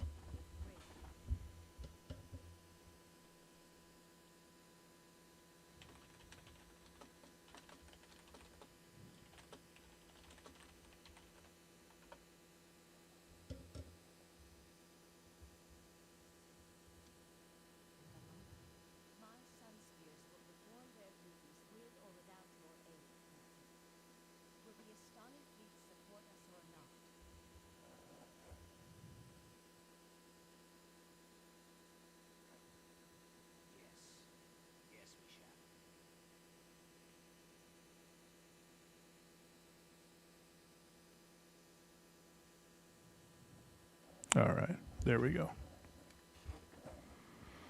Again, thank you for that. I just realized that you guys were just watching my face that whole time as I was playing the game.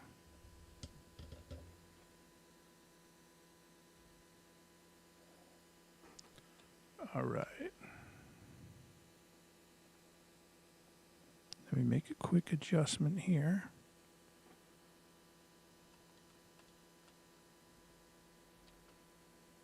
All right.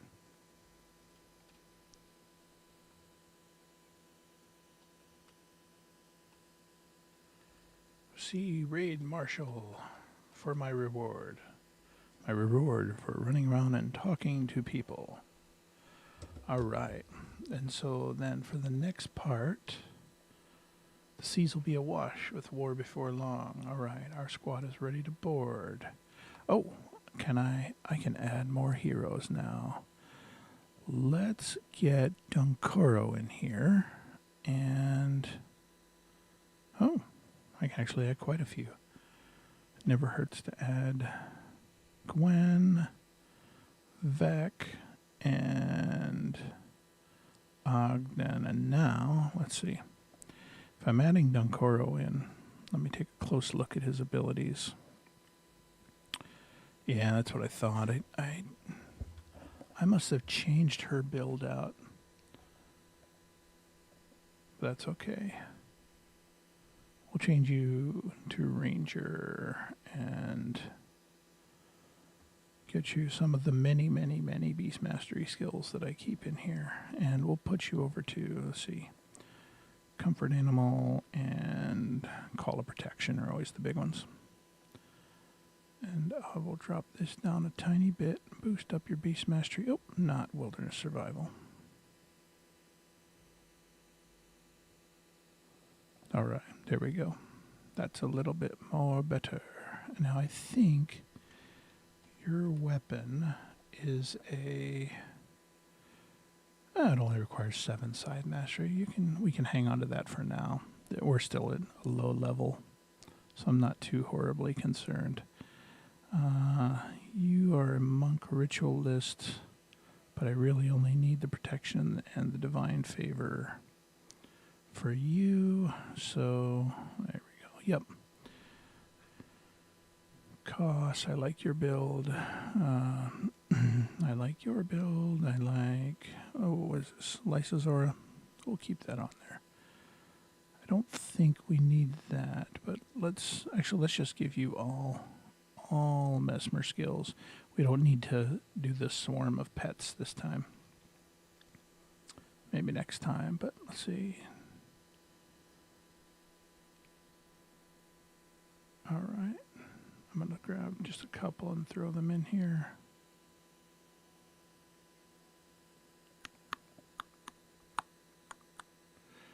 Arcane Echo doesn't hurt. And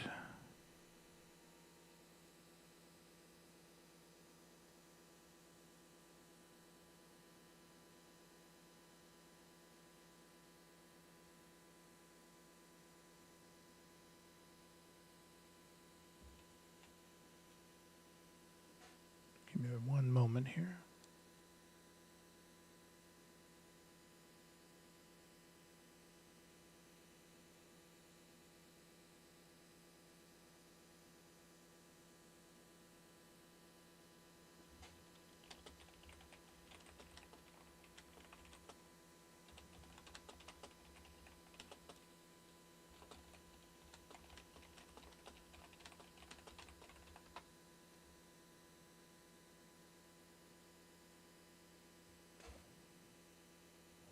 All right. There we go. So that's fine. Vac is all right. I guess this build will do. And for Monk Ranger, yeah, that's fine. That's fine. All right. This is a pretty beefy party. I should be able to take them in and knock this mission out pretty quickly. Keep working my way through the story.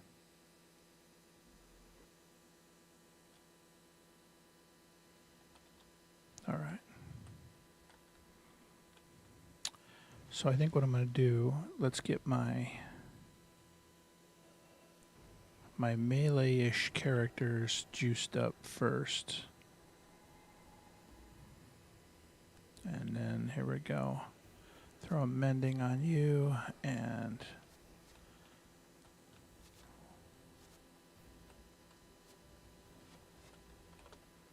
all right.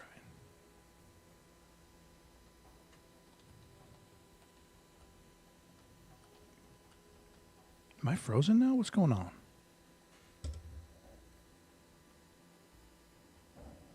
Did my internet connection drop off?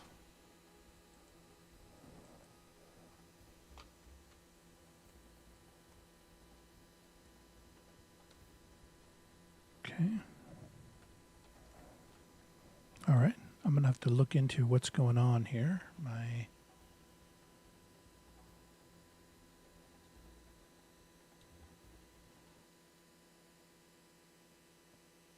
All right, let's see.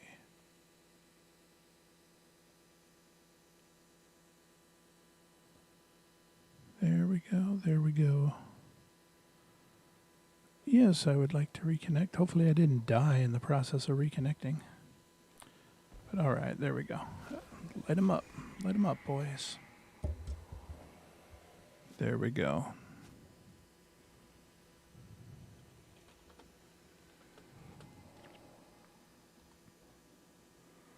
We'll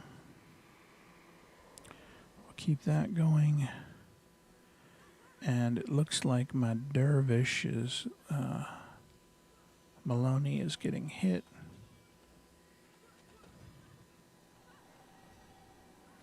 And that's getting me a lot of energy, which is good. All right.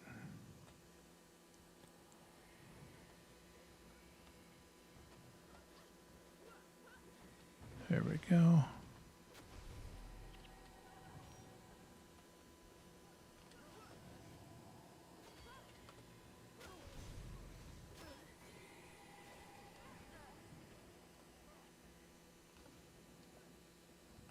me make sure everybody's set to aggressive. If I have anybody that's not, I'll have to make sure I make that adjustment there.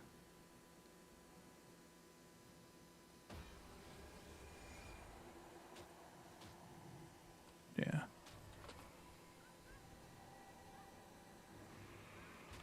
And also, broadly, I'd call out, they weren't being rude by forgetting to swap the game back. I think there was some confusion in my chat there. That's all right.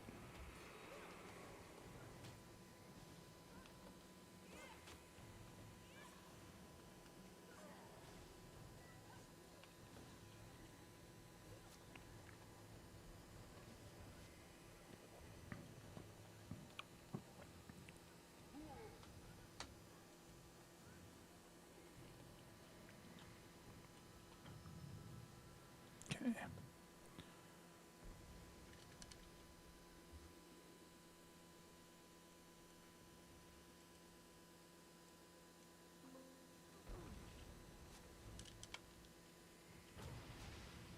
All right.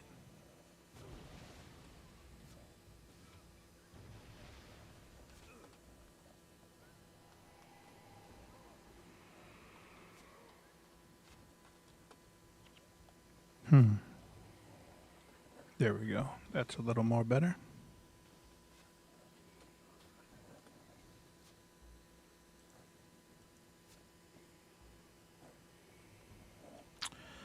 Taking a little bit of time and making a brief adjustment to my volume settings, because it occurred to me that perhaps people aren't actually hearing the game capture that's going on here. Let's see. Oh, there we go.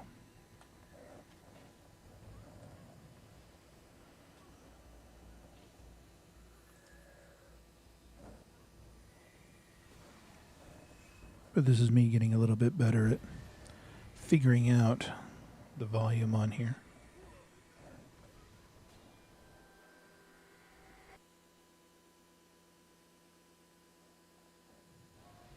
All right.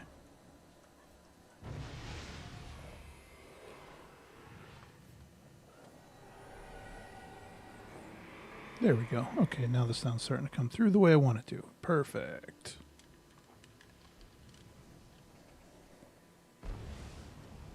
Okay. Now we'll get up through to here. There we go.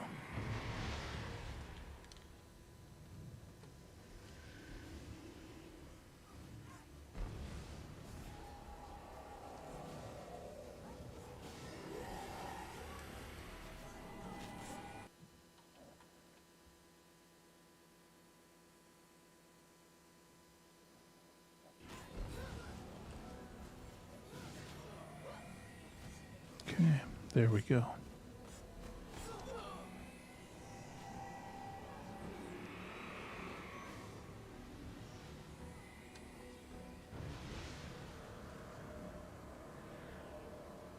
I think someone said he's planning on coming in tomorrow, driving now, but your squad is pulling up heavy on the next stream.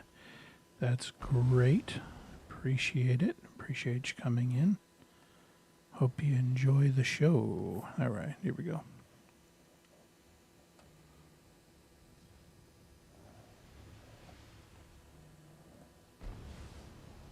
You know what? Hold on. Did I miss? I didn't miss anything back there, did I? Let me see. Wait, no. This is the right direction. Okay. Probably because I'm concentrating on too many things at once here. I probably won't end up maxing out this mission, but that's all right. That's all right. We'll take these guys down. Oh, goodness. I lost a few of my enchantments. Let's see what I can do to fix those. I permitted the my energy level to get too low. So I need to get my signets back up. Boom. There we go. kind of a cheating way to go about it. Let's take a moment and light these guys up.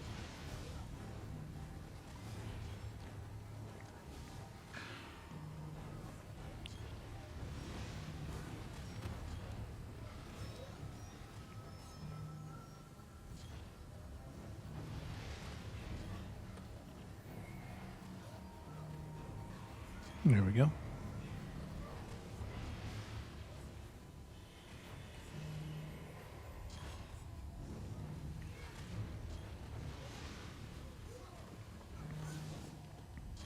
Oh, what do we have there?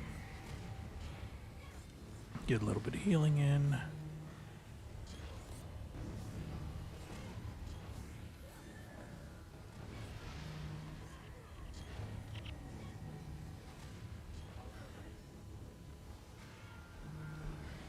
Is there some kind of mesmer boss in here? What's going on?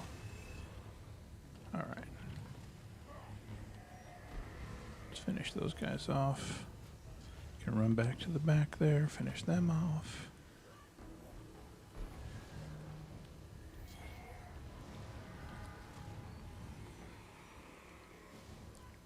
Mm-hmm.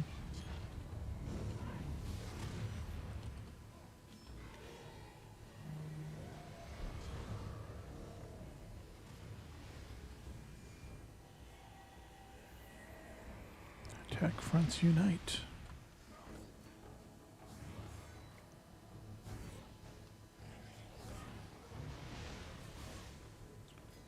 Alright. Mission objectives. Okay, there we go. I think there's something out here on the end of the docks that I want to take care of. Not sure what it is, but I see a big star out there.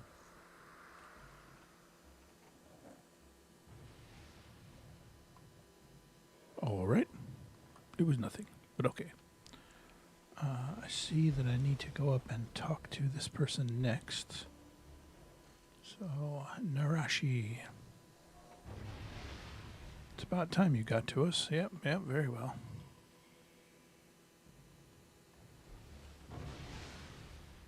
Reinforcements. Oh, you're going to make us some reinforcements, huh? What is this? Oh, okay. Narashi's a necromancer. No, Narashi's a ranger. All right. I'm not sure what I'm missing there, but that's all right.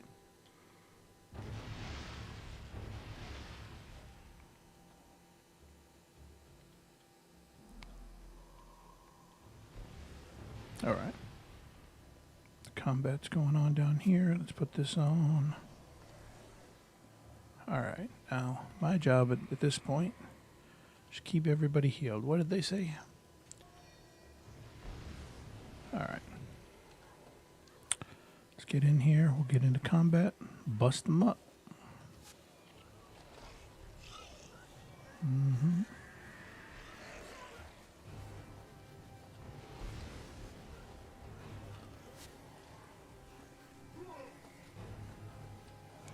Capture the Cornin Bombard to gain entrance to the heart of Gandhara. Not sure where the Cornin Bombard is, but that's all right. I'm trying not to do too much of going in and looking things up. Trying to stick more toward... Oh. All right. Major wind prayers. All right. It's not bad.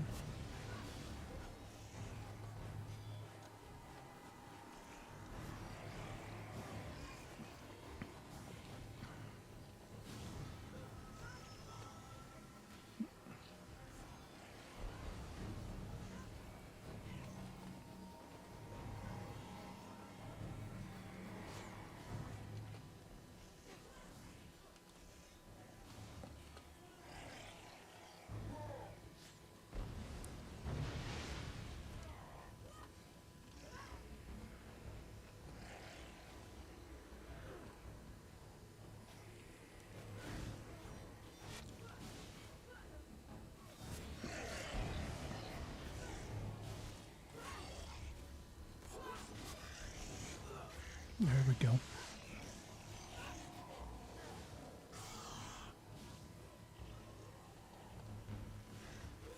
Nope. Step back. Get a little bit of healing in there.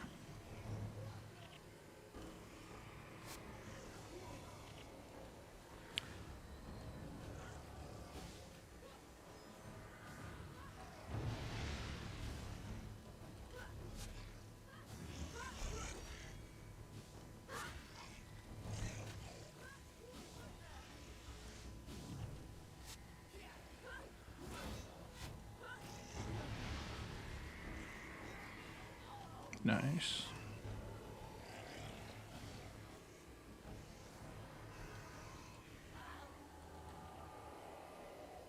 All right.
Okay, I wiped them out.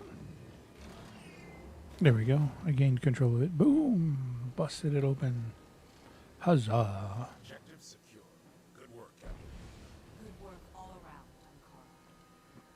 We've gotten word from Cormier. She's trapped Barish Asa at the Plaza of the Five Gods and needs reinforcements. He'll be there at once. Move out!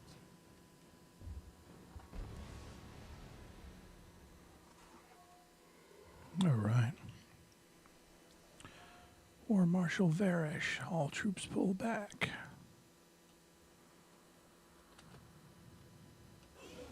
Oh, that's not good.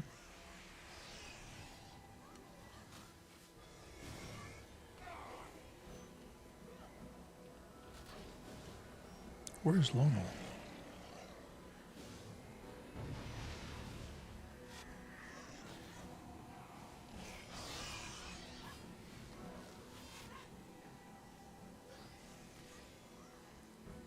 I don't need to necessarily keep that on all of them, but there we go.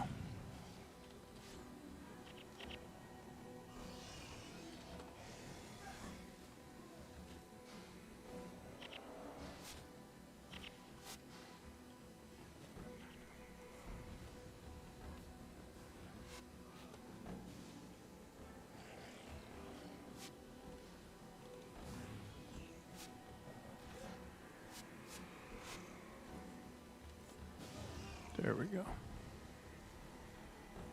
This is a trap, Cormier. I know, Dunkara, I know.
Here I'm in post-searing, so these bolts of cloth actually potentially have some value. At least I can find a certain use for them. All right.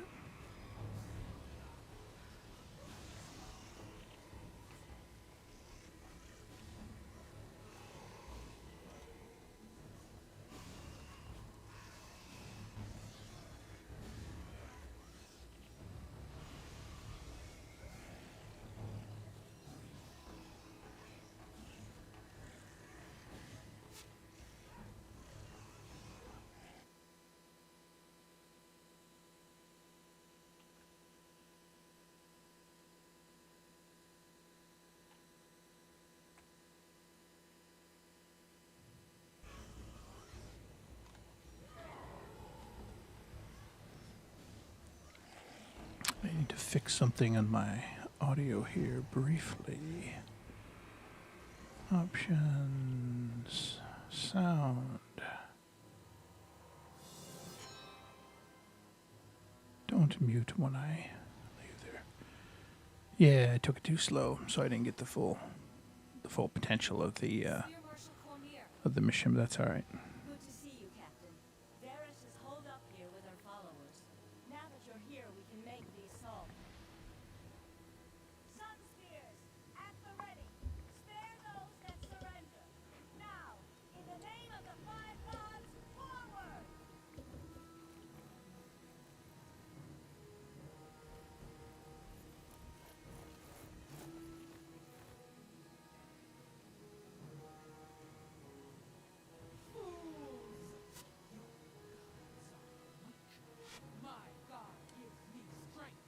Abaddon.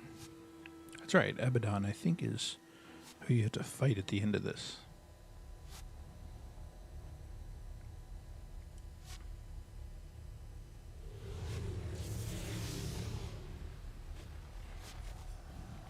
Oof.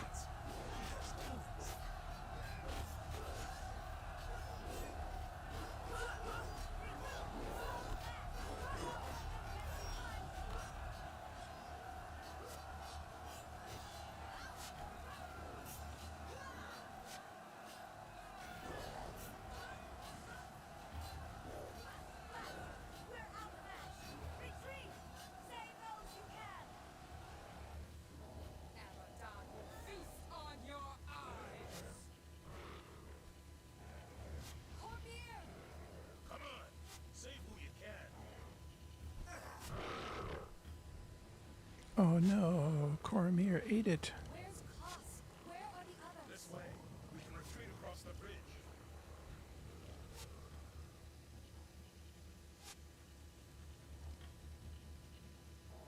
Running will not save you, fools. Abaddon is strong. Nightfall is coming.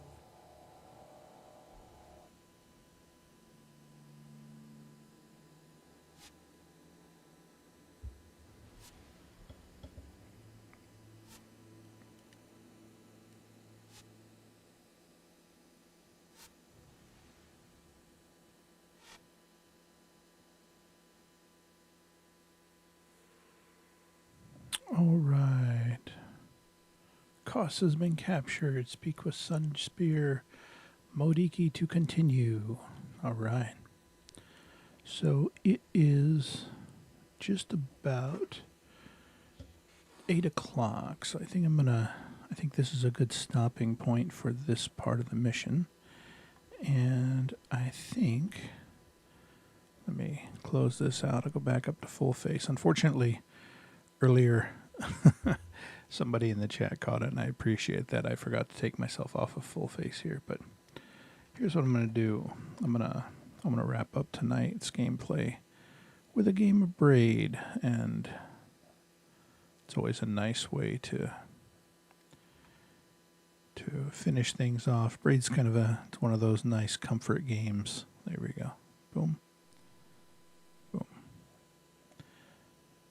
And there we go. For some reason, it only shows up partly on the screen. I'm not 100% sure why. But let me see what my options are. I might be able to come up with something too.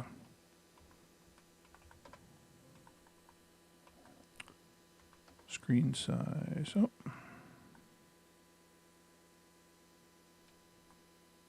Okay, that's fine. I don't mind leaving it like that. Let's try a speed run. The 45-minute speed run is relatively easy. I try to do. Let me do something real quick with my settings to make sure everything is where I need it to be. There we go. And there. Very good. You can't see what's going on here, and that's all right, but I just want to make sure that everything is set up the way it should be. I meant to figure out, I'll have to put Braid into window mode at some point and play through it later on.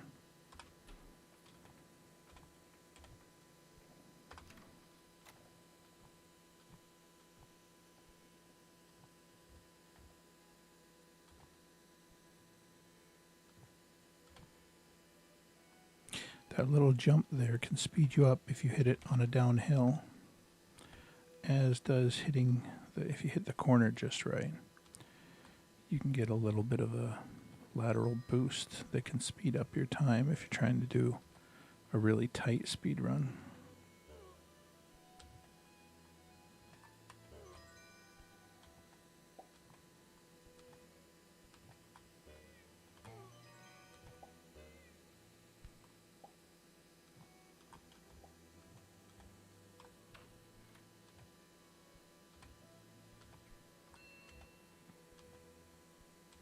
Some of the people that do the speed runs on here, it's mind-blowing how fast they go. I haven't been able to quite clock under 30 minutes, but I do an okay job. And as always, you skip this part the first time.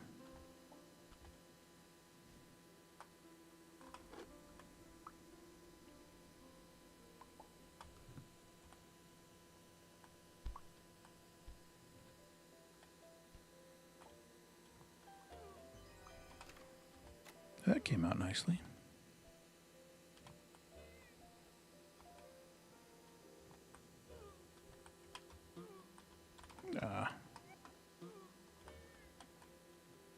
I got to run all the way over there because my timing was slightly off. Usually I can kill him right about there. That's all right. I probably lost about 8 seconds or so off of that one. And again, I don't want to deal with too complex of a pixel perfect speed run. So what I'm going to do instead is, instead of splitting those up, I'm going to run those together. So now I do that, get myself another jump up to there.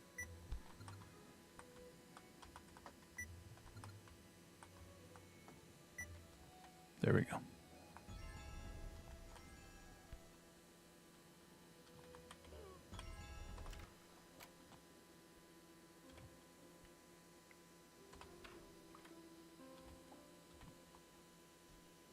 I love this tune from the soundtrack. I think it's called the Lullaby Set.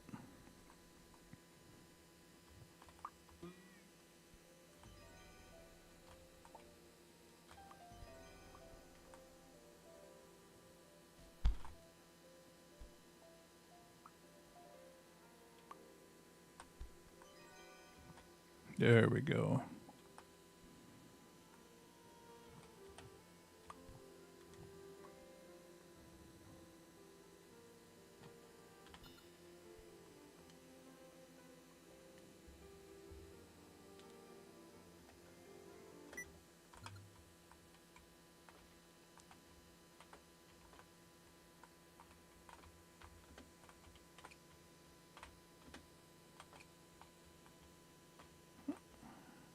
That over to there. Boom. I think that goes there. Drop this down. Boom. Boom. Boom. Yeah.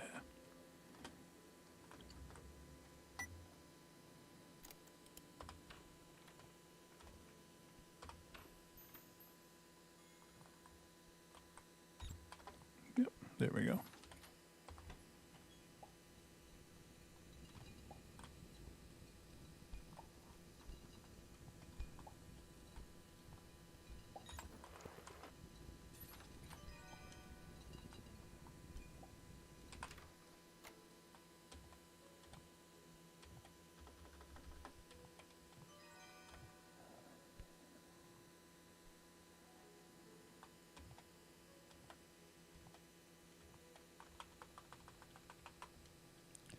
Give that a second. And boom.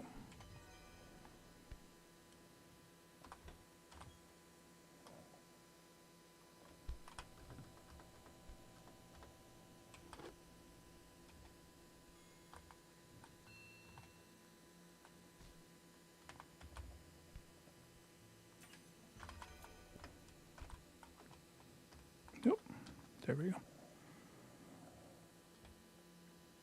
Should have run right up to the edge before doing that, but that's fine.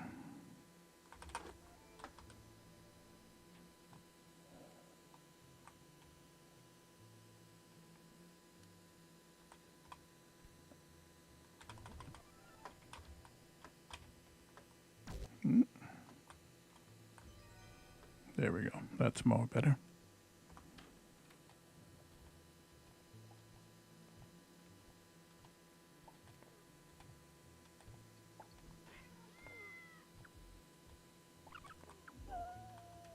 Yep.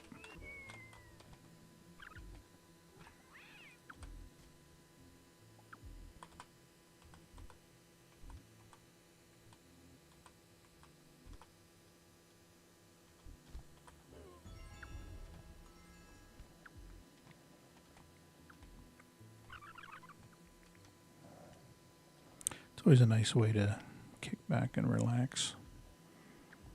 Have your, whatever your comfort game is that you can just sit down and play for a while. It used to be Super Mario Brothers 3 for me. I'd play, whoop, there we go. I'd play, I could usually clock that one in about 10 to 15 minutes. Not a super great speed run, but not awful either. This one I usually run into no problems getting it in, say, 35 minutes, but the my fastest time was just under, or just over 30 minutes, like 30 minutes, 27 seconds, something like that.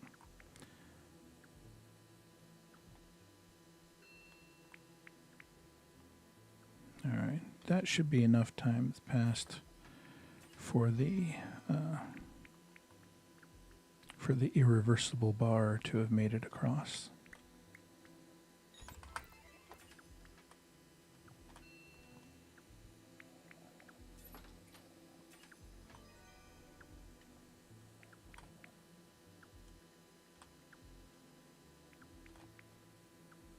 Last night when I was playing it, I forgot to actually run back and get this one.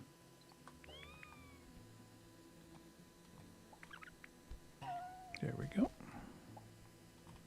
Let him hit and then run underneath there. And there we go. Ah, come on. That's annoying. My timing on my jumps is a little bit off. That's okay.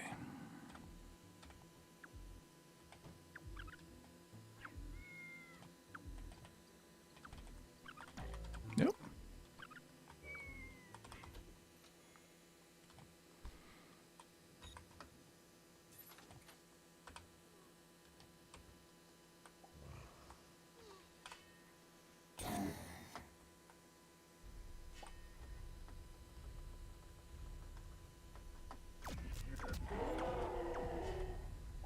Gotcha.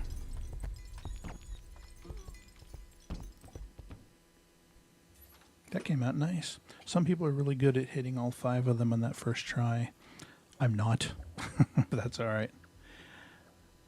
I could spend a bunch of time practicing it, or I could just continue on with my speed run and try to make little incremental improvements along the way. That might be one of those incremental improvements that I make sometime in the future.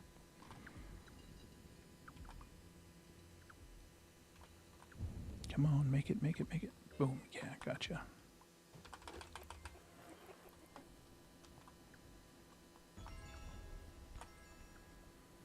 Let's see, can I make it to the ladder before it does? Yeah, there we go. That's better. Again, last night when I did this, I struggled with that. Some people are really good at getting that perfect timing with that half jump and going up through the platform. Again, I'm not.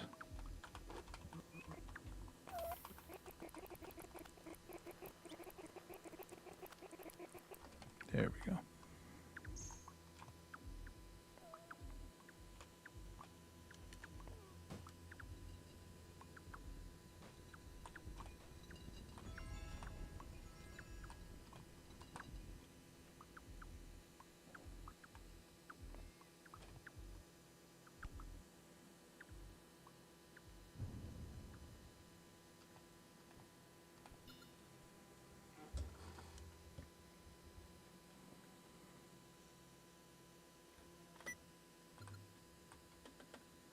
You can see the Mario references there.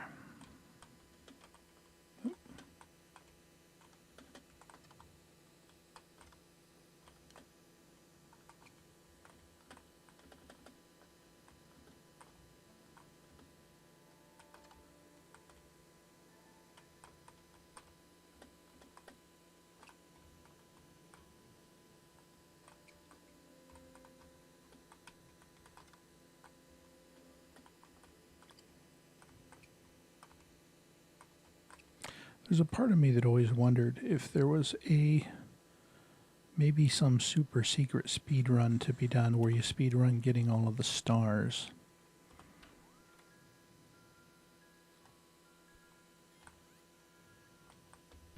I don't know if anybody's tried it before.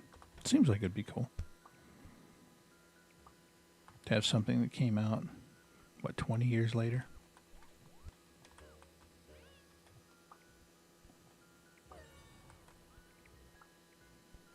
Some super secret information.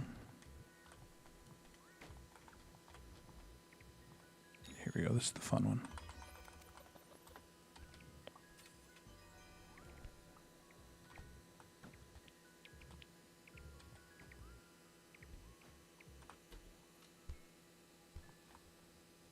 I remember the first time I played through these.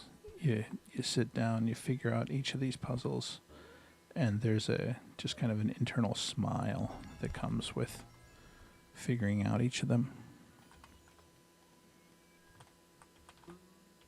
Oh, come on. There we go. I remember when was it 20th anniversary, whatever the anniversary edition was that came out, and I sat down and I saw, oh, there are new puzzles here. Getting to play through those. Oop. And experience those and solve them for the first time. It was, with each one, it was just delightful being able to go in and knock those out and figure them out, figure out the weird gamey interactions that were taking place in the world that made the whole puzzle work.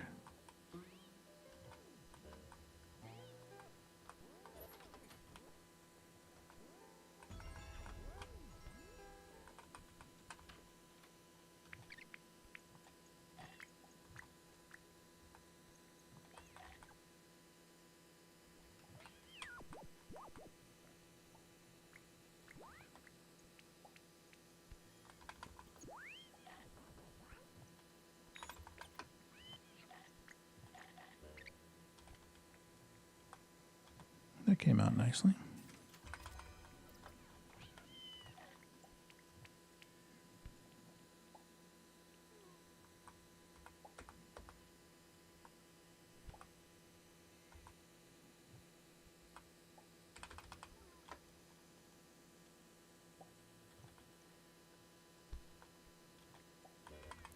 Oh, shoot. Doggone it. All right. That added like 15 seconds to it. Doggone it. All right. Let's do this. Got to run all the way out to the end.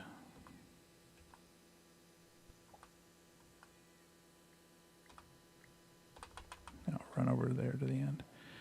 And then when I come back, I hit my rewind a little bit too soon, and I didn't have the puzzle yet, or the puzzle piece yet. So there we go.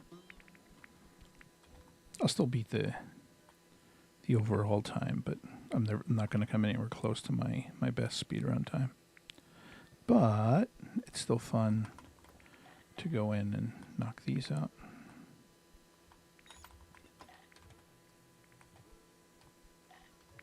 Nope. That's annoying.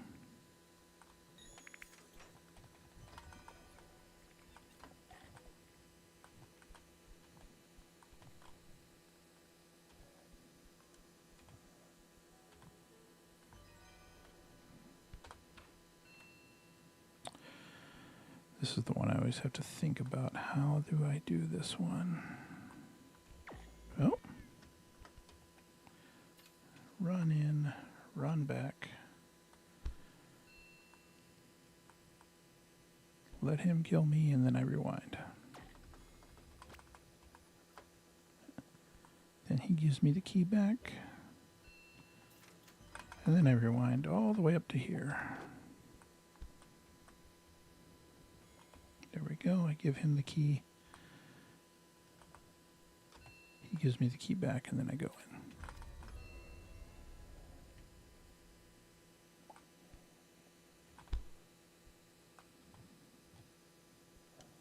This level has some fun stuff that happens up above the level for the star unlocks.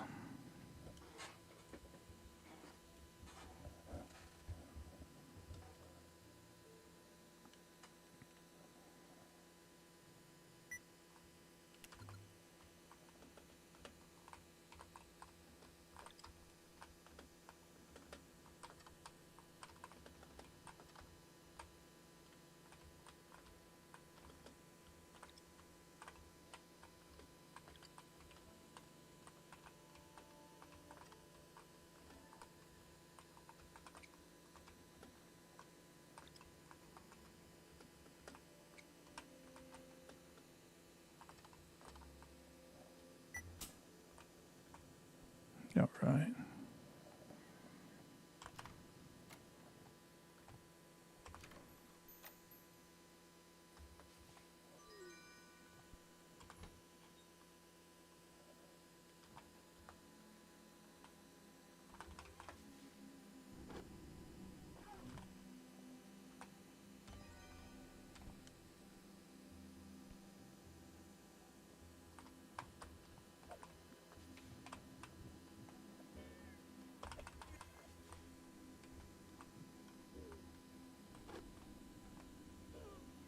So I remember the first time I did this, I thought this one was going to drop down the way the one on the left there does.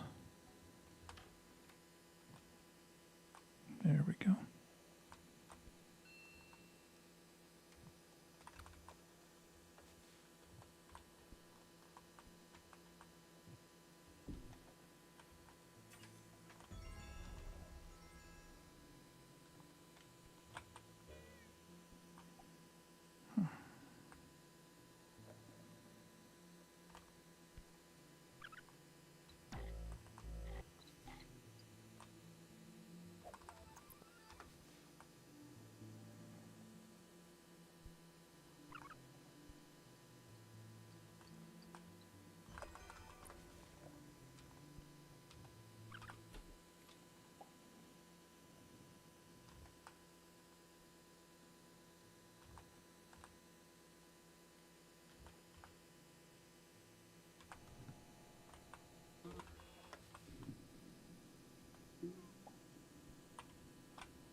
Oh, doggone it, Doug.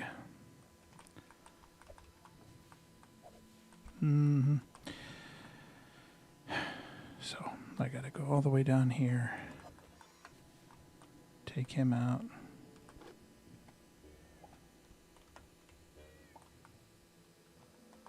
There we go. And then I come over to here.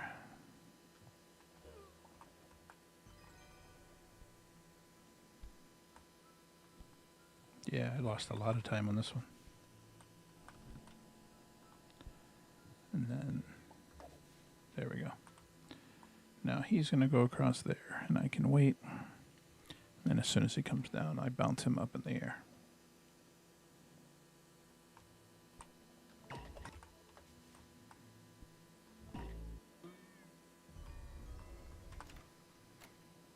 This whole world is the stage that I think PB Winterbottom looks almost like it was based on this one. Let's see. I think... There we go.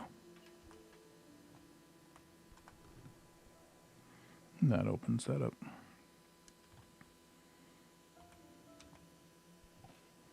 It's funny when you've been away from the game for a while, remembering how all the puzzles go, particularly for a speed run. It takes a while to kick the cobwebs off.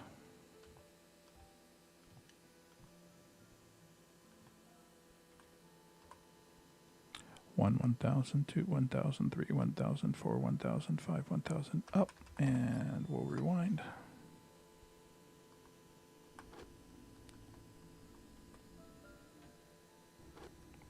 And perfect. The timing wasn't completely perfect. I probably lost about 2 seconds there, but that's all right.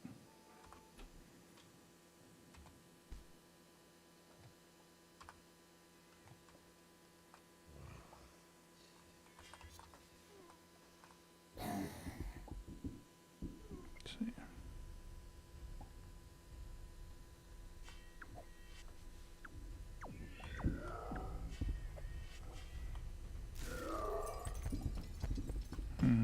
Yeah, I got my timing off on that one. It's all right.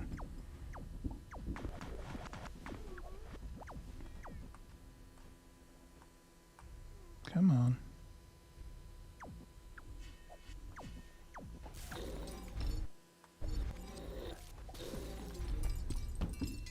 Gotcha. All right.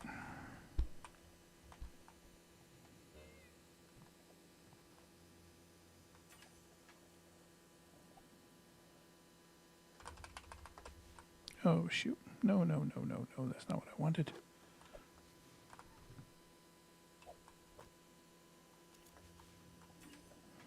All right.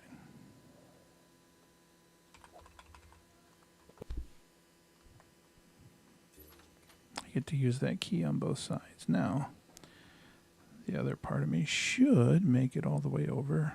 There we go. Pull the lever, open the door.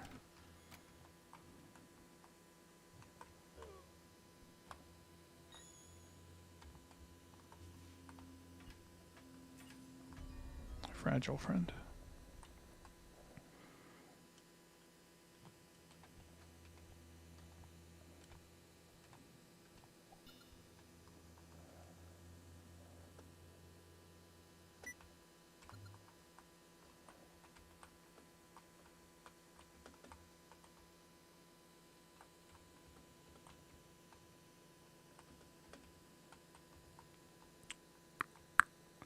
I think that's about right.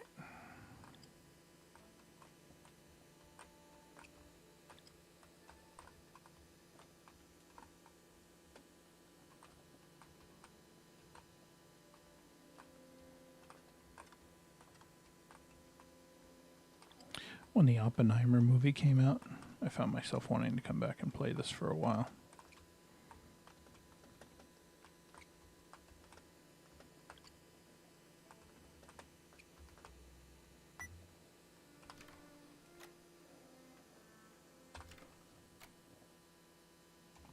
This is the one. There's one stage on here that I have to...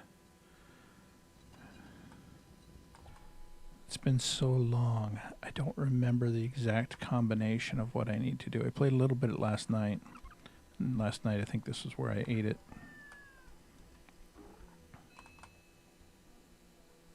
There we go.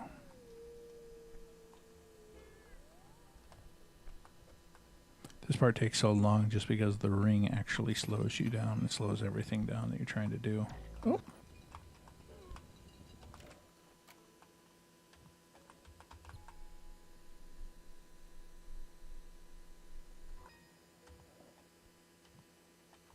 I didn't quite make it. Gotta wait for the next one.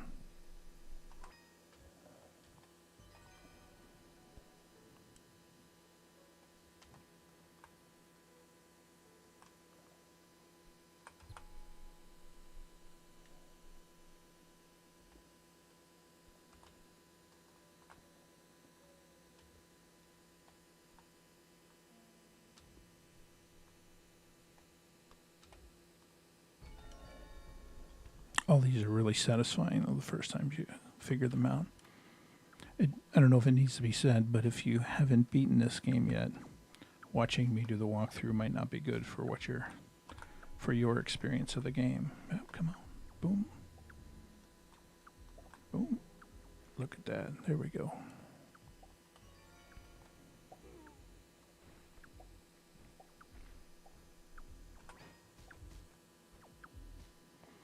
I should be able to knock out that first one just in time. Yeah, there we go. Look at that. Go over the top. Here I will catch the ring on the way down. Boom. There we go. Oh.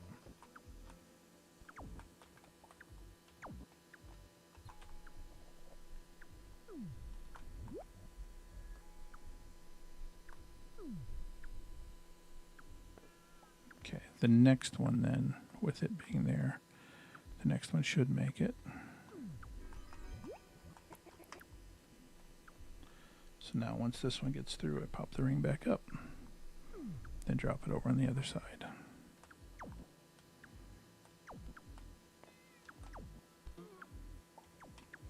Look at that. Nope. Let him go past first.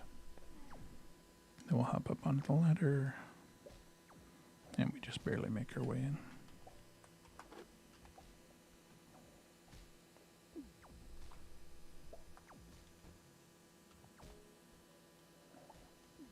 There's a trick right here. Boom, boom. That gets the ring back in your pocket and keeps it from slowing you down when you get to here.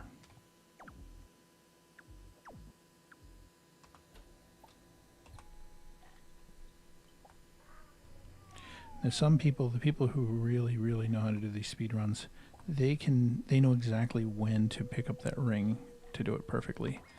I always count on the third creature getting over there, and I suspect I'm doing it a little bit too late, but it works out okay.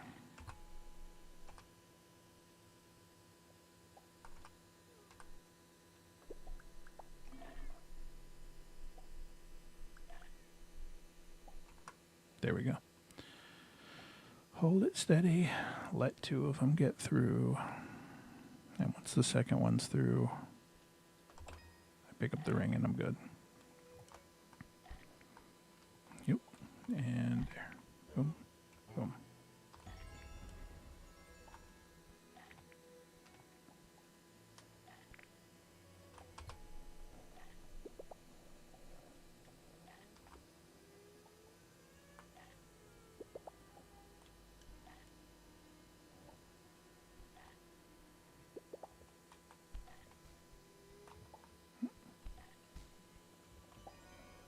Every part of me wanted to jump onto the Goomba thing there. Oh. There we go. But I know if I did, I would end up getting lit up by the next one coming out. Alright, yeah, this is the one that's going to be rough. I think this one's called Elevator Action. I think it's an homage to a game called Elevator Action from back in the NES days. And I think, I could be mistaken, I think Elevator Action may have also been branded as Mission Impossible on the Commodore 64. I don't remember for certain.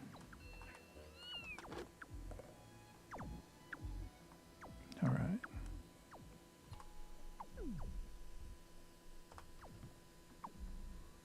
Let that go on through there. I don't know if I'm going to be able to do it fast enough. Let's see. Oh, I did. Oh, yeah, that was pretty easy. This one I certainly won't. I'm not even going to try. There we go. Let it go past.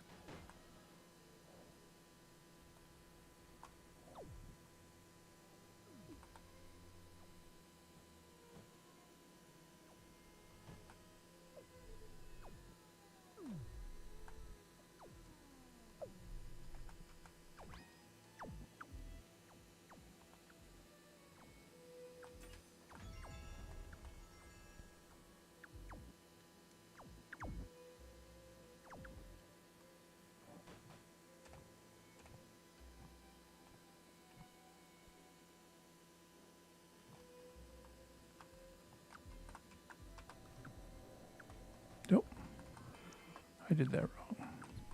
We drop that. Then we do this. And that should allow me to go to here. Just enough to unthrow the lever and make it up to there. And then, now this is the part that I always have to think through. Let's see.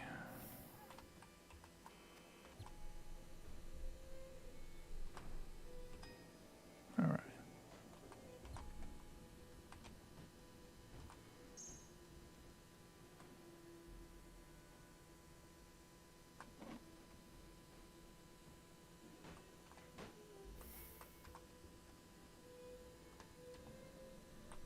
All right. There we go. Gotcha. One day I may go through and do a video of capturing all of the others. All of the stars.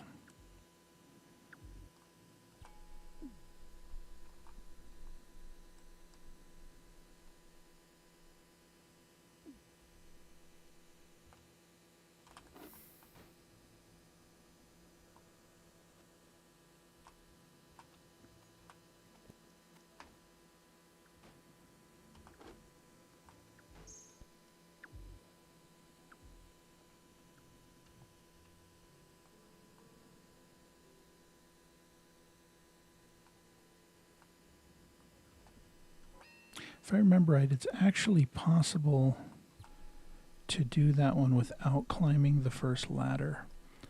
Because of the way the key bounces, you can actually set the ring at the bottom rather than at the top. It doesn't necessarily need to follow the key down. Again, I'd have to go back and refigure out all the little tricks of the speedrun. My default ends up being to go back and play through it as kind of the way the puzzles were intended. Though I don't know if puzzle games ever have puzzles that are this is how they're intended or anything like that. But all right, this goes up to the top, I think. This goes down here. Yeah. It's coming back. Takes time again.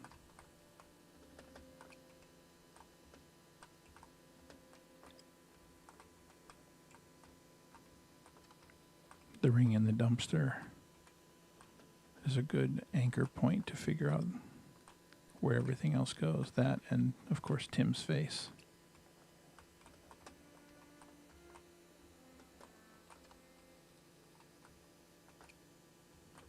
All right.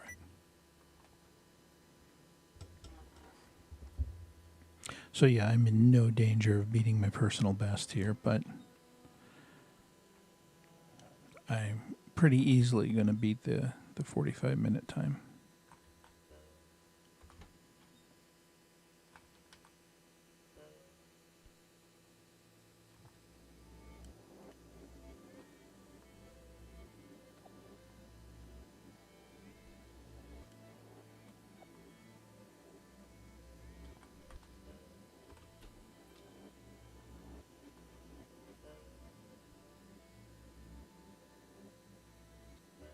Now, it might be possible to make the... No. Yeah, made it on the first one, rather than needing to go to the second one.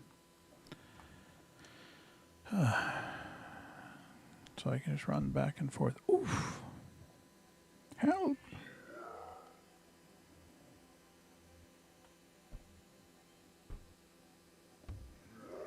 Come down here.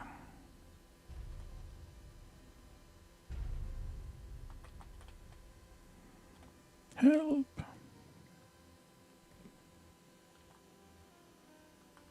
This was one of the most mind-blowing things the first time I played it. Yeah, there we go. I just passed my personal best time. So the chance of me I'm absolutely not going to beat any records on this one. Oh, did we? Yeah, we made it. This is beautiful design. We're going through, we're helping each other. Oh. Come on. She's figuring things out. She's stuck behind the door. Little jump down there helps. I think, let's see.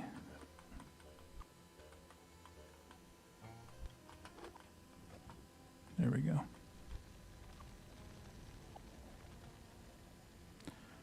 She helps me out up here.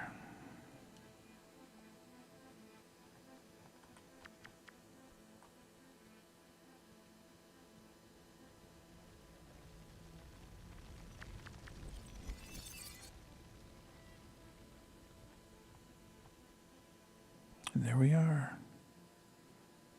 We made it. I finally got to her. What do I do? Oh, I just have to rewind. Now here, just hold the reverse and... Oh, wow. She's trying to kill me.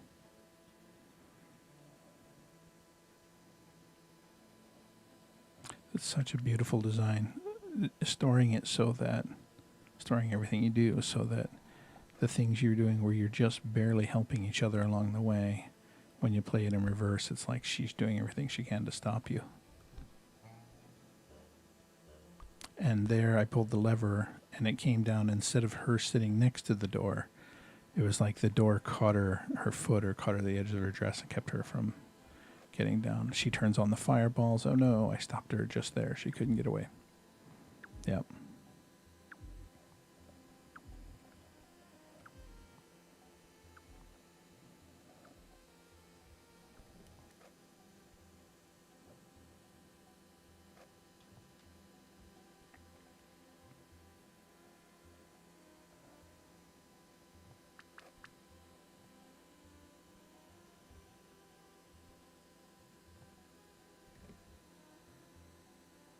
There, you make it through just before she does it. And also she prevents you from getting up there to climbing the ladder.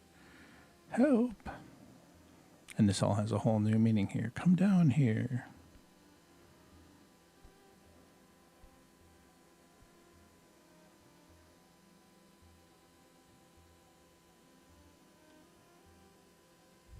Oof. I've got you. And they get away.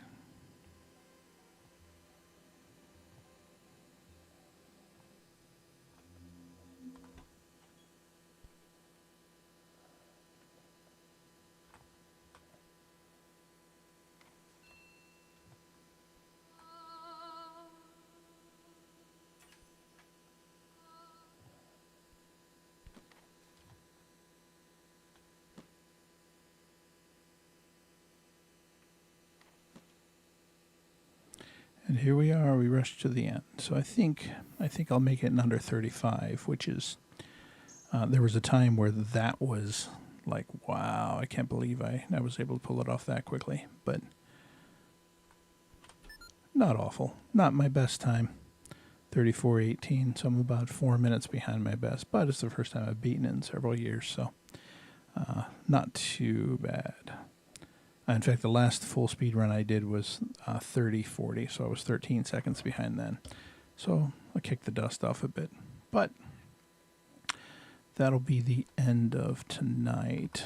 I think I'm going to tap out, and I will be back on tomorrow. Typically, I'm on from 5 to 8 Pacific Standard Time, and I expect to be back on tomorrow at the same time. So thank you for watching. I appreciate it, and have a good day.